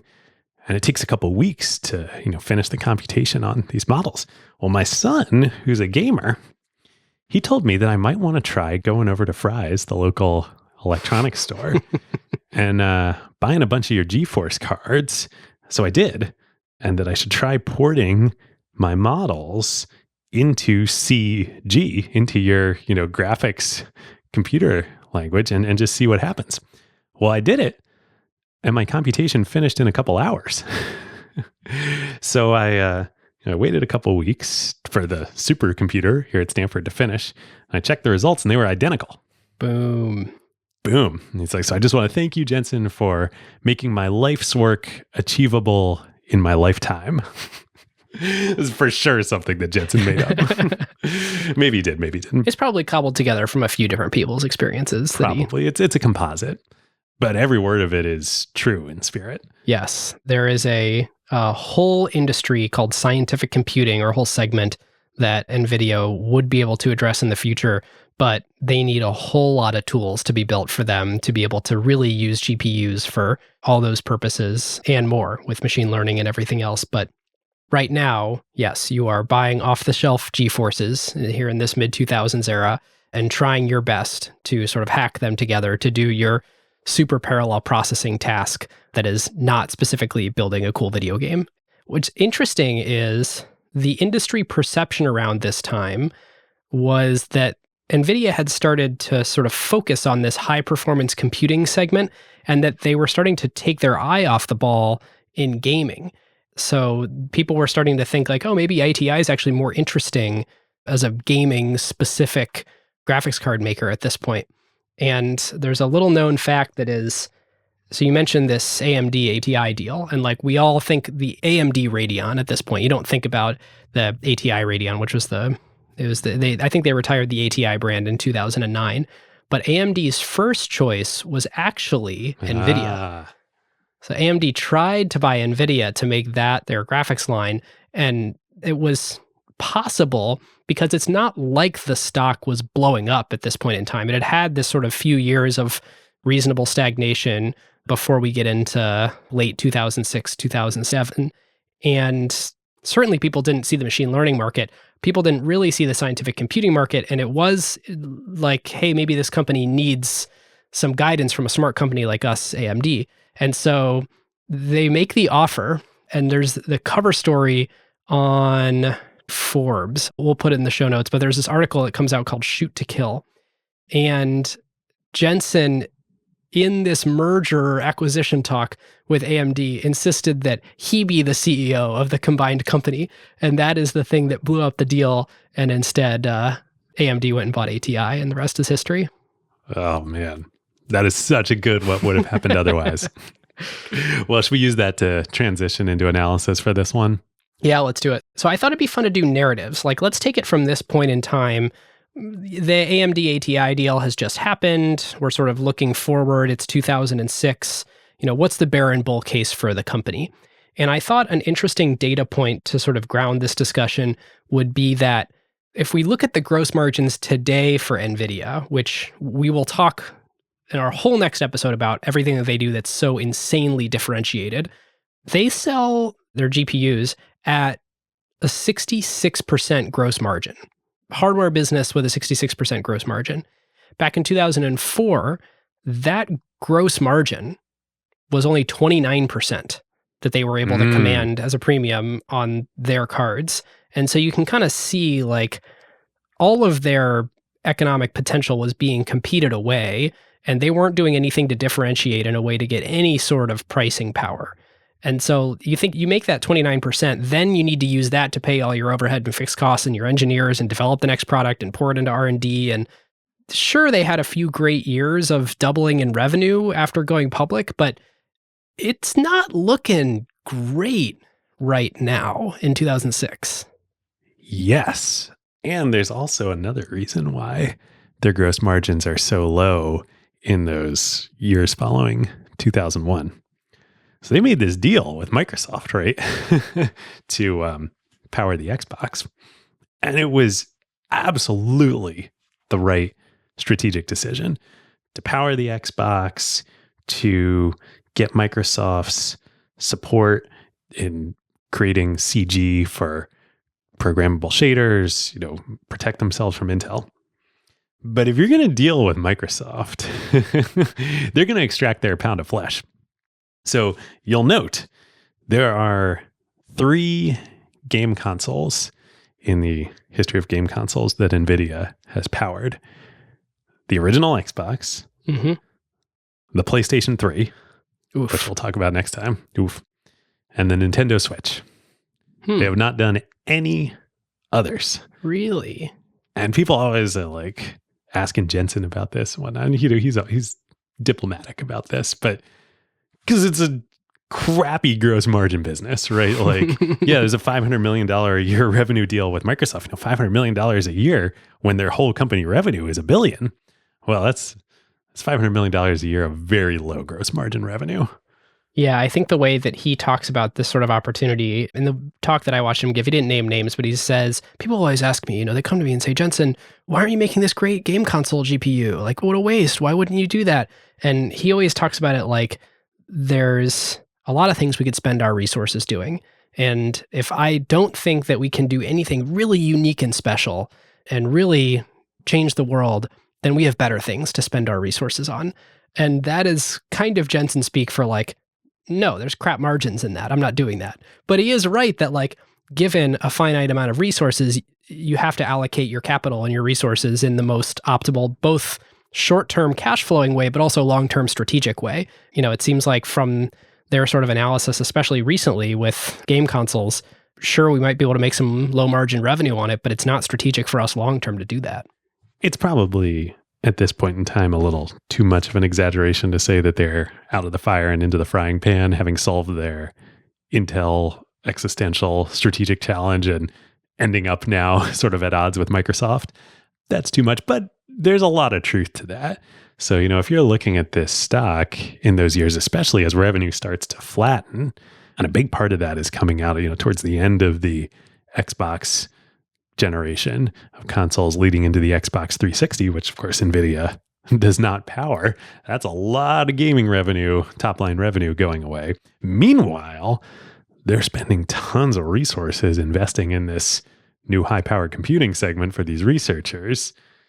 You're a little bit like, Okay, Jensen, do you really know what you're doing here? And in 2006, Intel launches or announces this Project Larrabee, where they're going to be like a full-fledged GPU maker. I mean, this is like a totally second foray of Intel's really into this. So you're like, okay, you've had to like be this commodity where you're living on Intel's motherboard. Customers are only choosing to buy your product when the integrated card isn't good enough for them. The person that makes the integrated card is now announced they're going to be like a real, honest to goodness GPU maker. So like, are you betting the farm on scientific computing? How big is that market? So the answer is yes. And that is also the bull case. And it turns out scientific computing would be so much more than scientific computing. And it would be, the acceleration of all the other things in our computing world that has been very advantageous to become parallelizable. But I will leave it there so I don't have too many spoilers. But that is 100% the bull case and 100% what happened. Yeah, it's interesting. We're working on an episode 2 with Hamilton Helmer and his colleague Chen Yi at Strategy Capital about power. Specifically with platforms, how to apply power to platform businesses. It probably won't be out yet when this episode comes out, but it'll be coming out shortly thereafter. They make the point, and it's a very, very valid one, that like when you climb the mountain as a founder in a company of finding product market fit, it's very different than climbing the mountain of then having to go develop power. It's a whole second journey that you have to go on. It's a whole second invention. And at this point, Nvidia had definitely found product market fit, but had not yet found their source of power. So, if you're looking at this company at this moment in time, especially as revenue's flattening, coming off the Xbox contract, costs, OpEx is going way up, investing in this sort of speculative new area, I can totally see looking at this and being like, wow, this is yet another Silicon Valley startup that had immense product market fit, top line revenue soared, but now we're kind of coming to the end of that and there's not a lot of power, as defined by sustainable, economic profit, operating cash flow coming out of this thing. So then as we talk about power here, what power do they have? And for listeners who are newer, this is really what is it that enables the business to have persistent differential returns or sort of in a sustainable way be more profitable than their closest competitor? They really didn't have power. I mean, I'm trying to think which of the 7 powers can we make the best case that they did have? It's not switching costs. Switching costs are crazy easy. So switching costs is interesting, right? Like, I think they were trying really hard to develop it. They did a really good job. I mean, they made CG in collaboration with Microsoft, and CG works on Nvidia products. But it's not like CUDA today to flash forward to next time. Yeah, so it was like they had the inkling of how they could get power, but it was not yet implemented. And Microsoft didn't have a lot of interest in helping NVIDIA create huge switching costs there. Right, because Microsoft wants to play Switzerland. Like, hey, anyone that is an application developer for Windows should be able to use whatever hardware is on any PC in a really great way. And so we want to commoditize all of our suppliers. So maybe an attempt at switching costs that was not fully realized. I think they probably thought and did for a while have process power in this 6-month shipping cycle that none of their competitors could match for a while. Yep. But certainly the delta of NVIDIA's shipping cycles versus competitors compressed over time. Okay, playbook. I have one big one that we have not discussed. We sprinkle in lots of like playbook themes, but there's one to me that I want to call out and draw a through line to something that's happening with NVIDIA today. And that is simulation. So there's a thing that we're going to talk about a lot on the next episode, which is totally changing the world as we know it, which is things that we used to have to do physically, we now do in simulation. An obvious example of this is Boeing doesn't take every part and throw it into a wind tunnel. Well, maybe Boeing does, but the zillion new space startups certainly don't do that. They simulate the atmospheric effects on stuff, and it happens way faster, and it lowers your iteration time.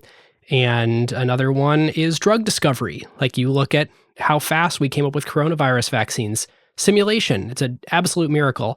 And everything in our world is being compressed 10 times, 100 times faster because we're able to simulate it rather than needing to do it in the real world. The interesting thing is a lot of that is actually powered by a lot of the machine learning advances that Nvidia is doing in today's world with cool things that you can do on GPUs. But the reason I'm talking about it in this episode is that DNA comes from the fact that in order to survive when they had 9 months left, the way that they saved themselves was with simulation. So it became very clear to the company very early on the benefits of being able to simulate something rather than having to do it in the real world. Similarly, a playbook theme I wanted to highlight that we have not talked about explicitly yet is just the power of like democratizing tools for developers. You know, and Jensen really saw this back in his AMD days before going to LSI Logic, but the ability for Nvidia to use an emulator, a software emulator, to design their chips. And then, of course, the massive, massive strides that the EDA industry has made since then.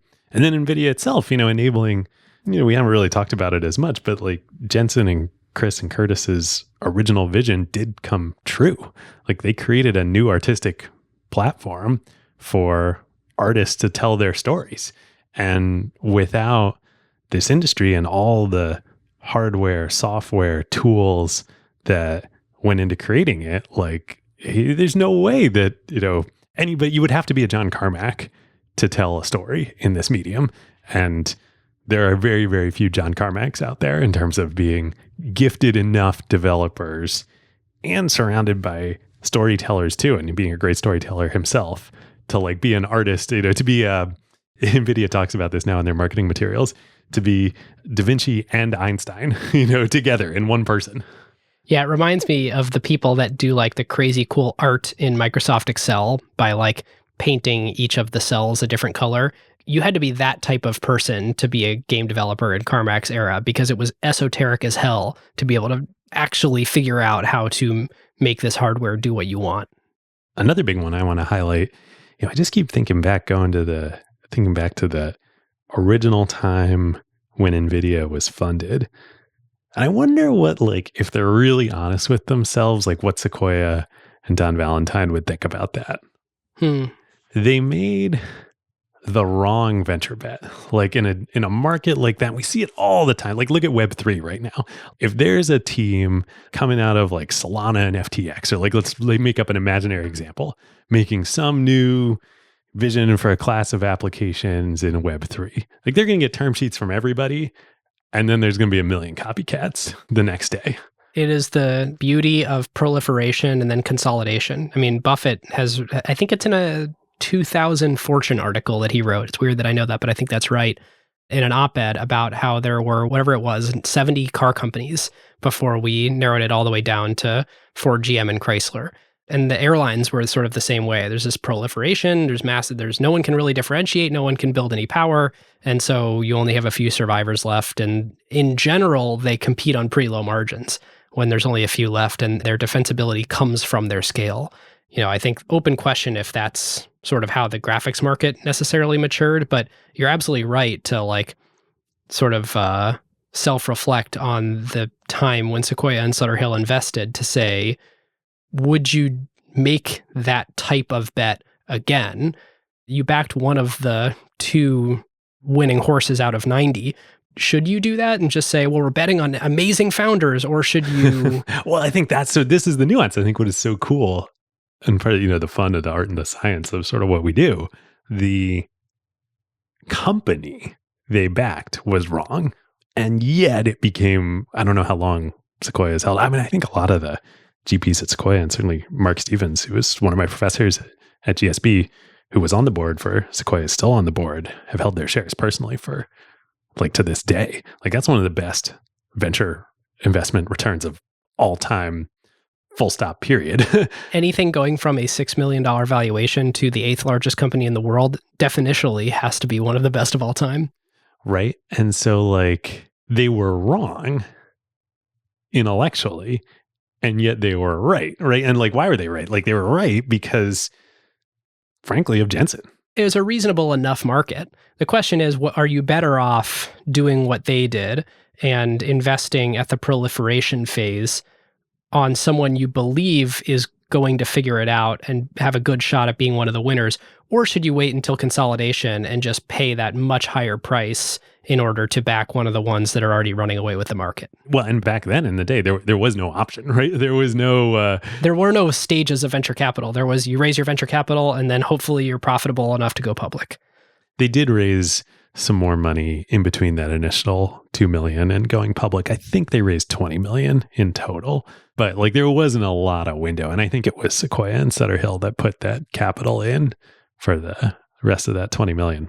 But it's really interesting to think about these cases. Take Sequoia and Sutter Hill too, and specifically, like they've gotten it right so many times, but it's not a straight line. So like, what's the lesson from that? Yeah. And the magic was that Jensen really figured it out early that they were in a business that was totally at the mercy of Moore's law. And so like in having that initial realization as early as they did with the proliferation of competitors and everyone doing, the triangles and DirectX and all that, that taught them the lesson early enough that, we are in a business where we must be reinventing. There is no way to stay ahead other than ruthless self-examination and completely upending and rebetting the business. Yep. Ship faster and reinvent. Yep. Yeah.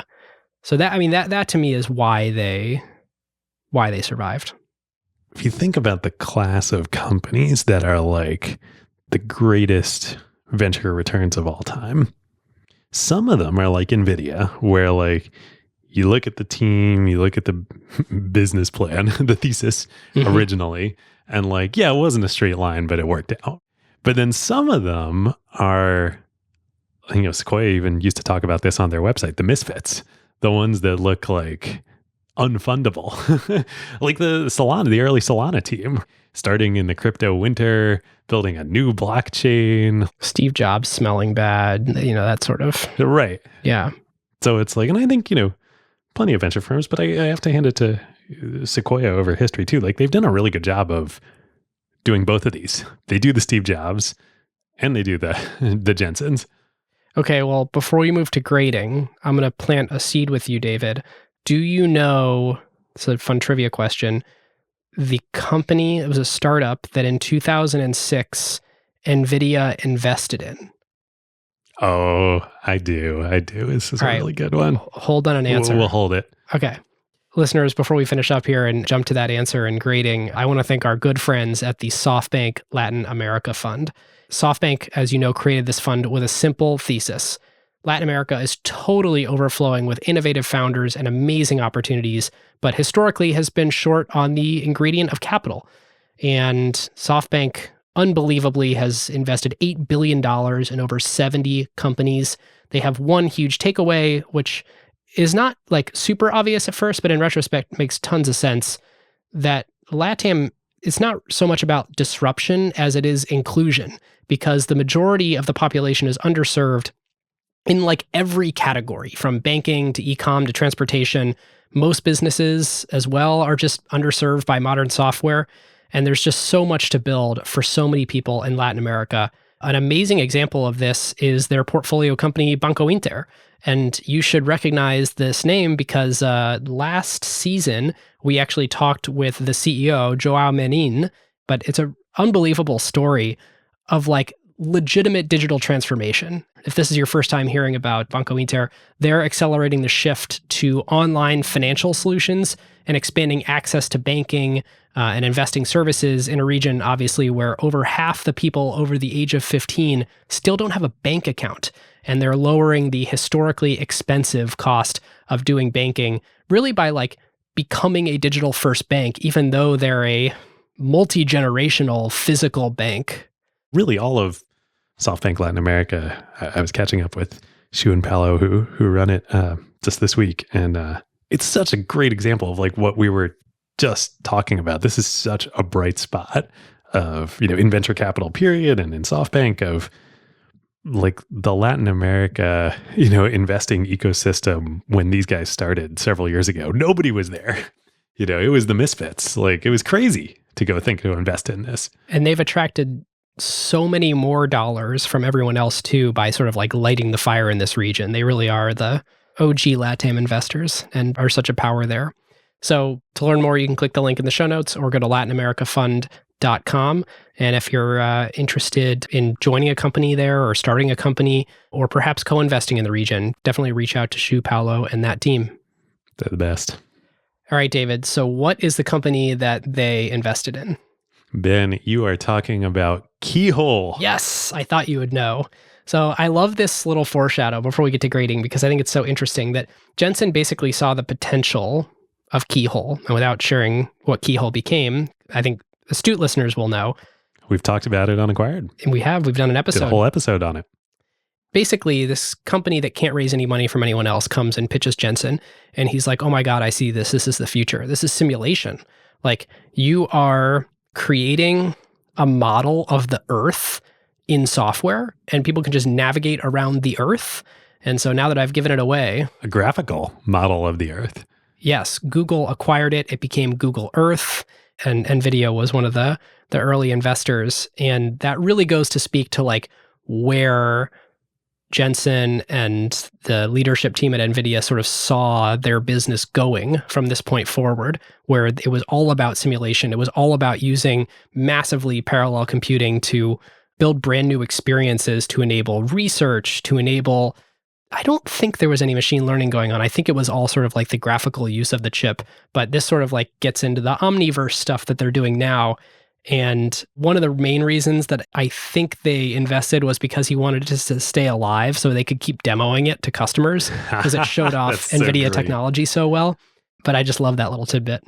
Yeah, we did our episode, God, it was years ago now, the Google Maps episode. That was such a good one. Yeah, Where to, Keyhole, and... there were 3 companies that Google all bought and mashed up in the parlance of the day to ultimately become Google Maps. ZipDash, yes. And they were all like $20-30 million acquisitions. Amazing. That's what's so cool about this. And I think maybe this is the like where Jensen and the Nvidia story bridge from like it was the, obvious investment market to bet on, team to bet on, to go all-star engineers to go build this graphics card. Nobody really could have seen that graphics were going to become a lot more than games. Like you maybe could have seen it like, there was SGI and Hollywood and Jurassic Park, and there were some military applications for computer graphics, but very few, even Jensen and Nvidia, they were like video games are the thing. Fortunately, that became the biggest entertainment medium. And so even if that was your only market. Keyhole and Google Earth and Google Maps is such a great example of like computer graphics became so much more important than like relevant beyond just video games. And that's all computer, dynamically generated programmable computer graphics that are making all of that happen.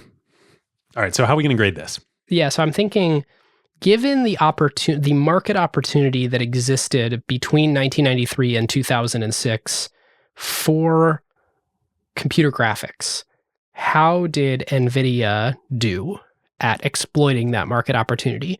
And like, share price is a reasonable way to think about it. I think it's a second order metric on like how were they at creating value and capturing value. And I'd say like their value creation was amazing. Their value capture, yeah, they did better than anyone else as far as I could figure out.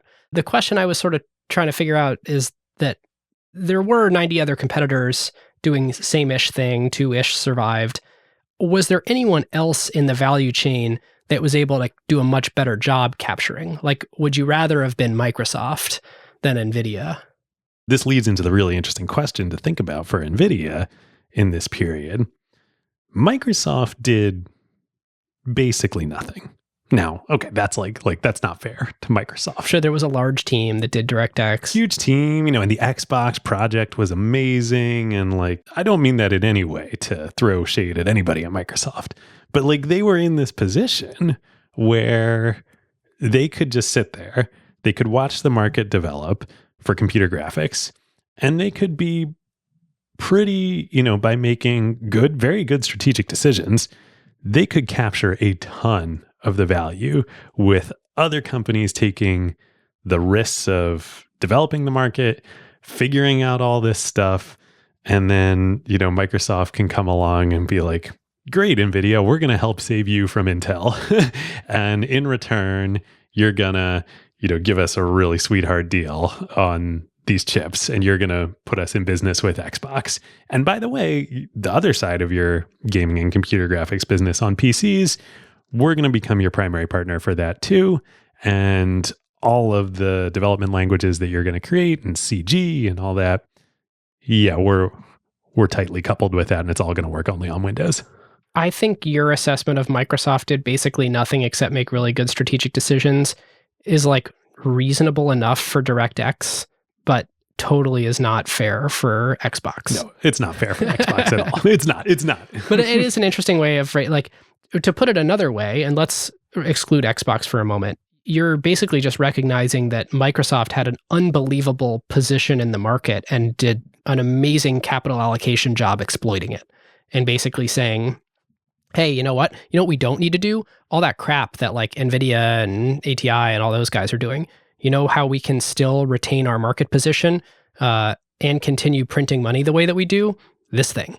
And they did that. And they didn't get into the commodity business, and they were brilliant. We don't need to be in this brutally competitive industry where, like, if we don't ship 6 months ahead of our competitors every cycle, we're toast. Yeah. So I think, in this kind of like grading question, oh man, the longer we do this show, the more I realize this is like a mega theme of Acquired, that like Microsoft in the 90s, early 2000s was such a power, and the antitrust, the DOJ case really, really crippled it, probably for good for the ecosystem. Then the 3D chess version is, and this kind of foreshadows the next episode, because NVIDIA had to learn these hard lessons and had to develop, like was forced to develop these really crazy competencies, like eventually developing CUDA that would power this whole machine learning and scientific computing revolution.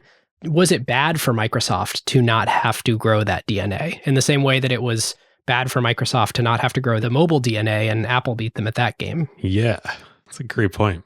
I don't know enough yet about how the machine learning market is going to develop or has developed in order to sort of make a call yet on that point. But if you're just standing there in 2006 reflecting back, NVIDIA fought for their life and won.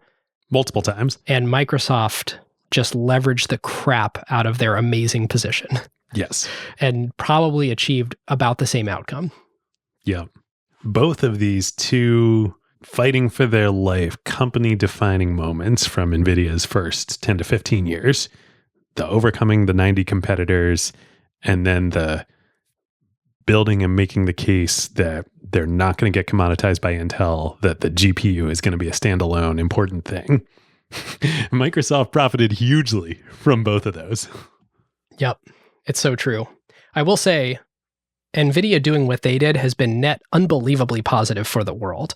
Like, I watched the NVIDIA GTC conference, the 2021, because the 2022 is about to happen. And just like the review of all the stuff they're involved in is so inarguably good for humanity. We need way less energy to do way more interesting stuff that's good for humans because NVIDIA exists. And without doing this first 13 years, they would not have laid the groundwork to be able to do all of that in the future. So that's like one sort of contorted lens to look at it through.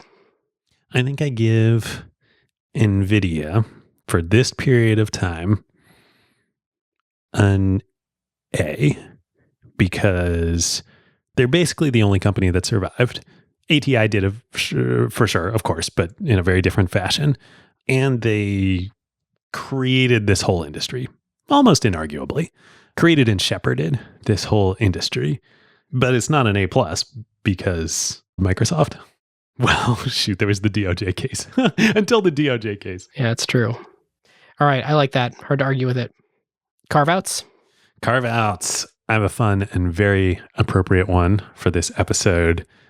Elden Ring. Have you heard about this, Ben? No. You're not a gamer, so we need to like get you into gaming after doing all these episodes now. It's so fun. It's just like, it's great. So Elden Ring, for people who don't know, is the latest From Software game, and it's on all the platforms, console, PC, etc. Lots of people are saying this is probably going to is up there with the conversation for greatest game of all time ever made. These are the guys, it's a Japanese developer. They made the Dark Souls games, if you've heard of them. Mm-hmm. They're like just these legendarily like incredibly hard games, but like the world building is unbelievable. And Elden Ring is the first one to come out on modern platforms, and just like everything about it, the graphics, the scale, the breadth of the world, the story. George R.R. Martin helped develop the backstory to this. Like, oh, wow. If you needed another example of how video games have become like the biggest, most ambitious storytelling medium out there, like this is it. I've only just started playing the game because I've been researching Nvidia the whole time. Yeah. But even just in a few hours playing it, like it's incredible. You're not going to get an experience like this in anything else. Cool. I have an appropriate one that I didn't realize was going to be appropriate until you shared it earlier, which is I have been getting back into a weightlifting program that I haven't done for like 10 years. Inspired by Jensen? Called Starting Strength by Mark Ripito. Yeah, apparently inspired by Jensen, and I didn't even realize it. But it's like I reactivated a gym membership and I went back to the gym, started kind of from square one in terms of like doing all the basic barbell lifts. It's just been really like it's a new hobby. It's something I did like 10 years ago and then totally let atrophy. And the way that I love to work out, and at least historically have the last 5 to 8 years, has been like endurance sports. So, training for a marathon or doing week-long bike trips and stuff like that. And it's just very fun to get back into the like every other day, try and, lift as heavy as you possibly can for a few reps, rest for a long time, make sure you get all your sleep. It's a very different mentality. And so it's been fun doing that again. I love it. It's like, I feel like we're both becoming like better versions of our high school selves. I'm like a full on like gamer again, and you're getting back into weightlifting. High school me would have been like, what? Why would I work out? That doesn't sound fun. Okay, college you. Fair. All right, listeners, that's all we've got. We are very excited to, at some point, come back and talk to you about 2007 through 2022 with Nvidia and the absolutely unfathomable things that they have done. Imagine if you started a business in the early 90s doing a thing that seemed like a small market at the time, but you did the thing, and then it turns out that gave you line of sight to something that the same technology was uniquely able to do that was like 10 times bigger than the original thing, and no one else was even close to you because you had like 18 years of like building stuff and learning about these technologies to be the best company in the world to take advantage of that next thing, which obviously is machine learning. It is just like an oh my God story. And then you layer on top of that the fact that gaming actually was like 10 to 100 times bigger than anybody ever thought it would be. It's like a literally unbelievable story, except that it happened, so you have to believe it. Ah, so great. This is the kind of stuff that like we do Acquired for. I just like been so jazzed about this. Yeah, I got a lot of research to do on parallel processing and like why this was so perfect for all the machine learning and cryptography use cases. But that's why we get some time between episodes to go and do more research and to watch GTC, the GPU Technology Conference, their annual developer conference 2022. So thank you so much for listening to us. Leave us a review on Apple Podcasts if you listen there, or with the new Spotify ratings feature on their mobile app. Share it with a friend if you liked it. We welcome lots of feedback, and fortunately, in having a part 2, we're going to be able to take your feedback and actually work it into the next part of the story. So acquired.fm/Slack, come hang out with us, talk about this, check out the LP show. And we've got a job board. If you are looking for the next stage of your career, we have curated all of the positions at acquired.fm/jobs. And with that, thank you to Vanta, Vouch, and the SoftBank Latin America Fund, and we will see you next time. We will see you next time indeed. Who got the truth? Is it you? Is it you? Is it you? Who got the truth now?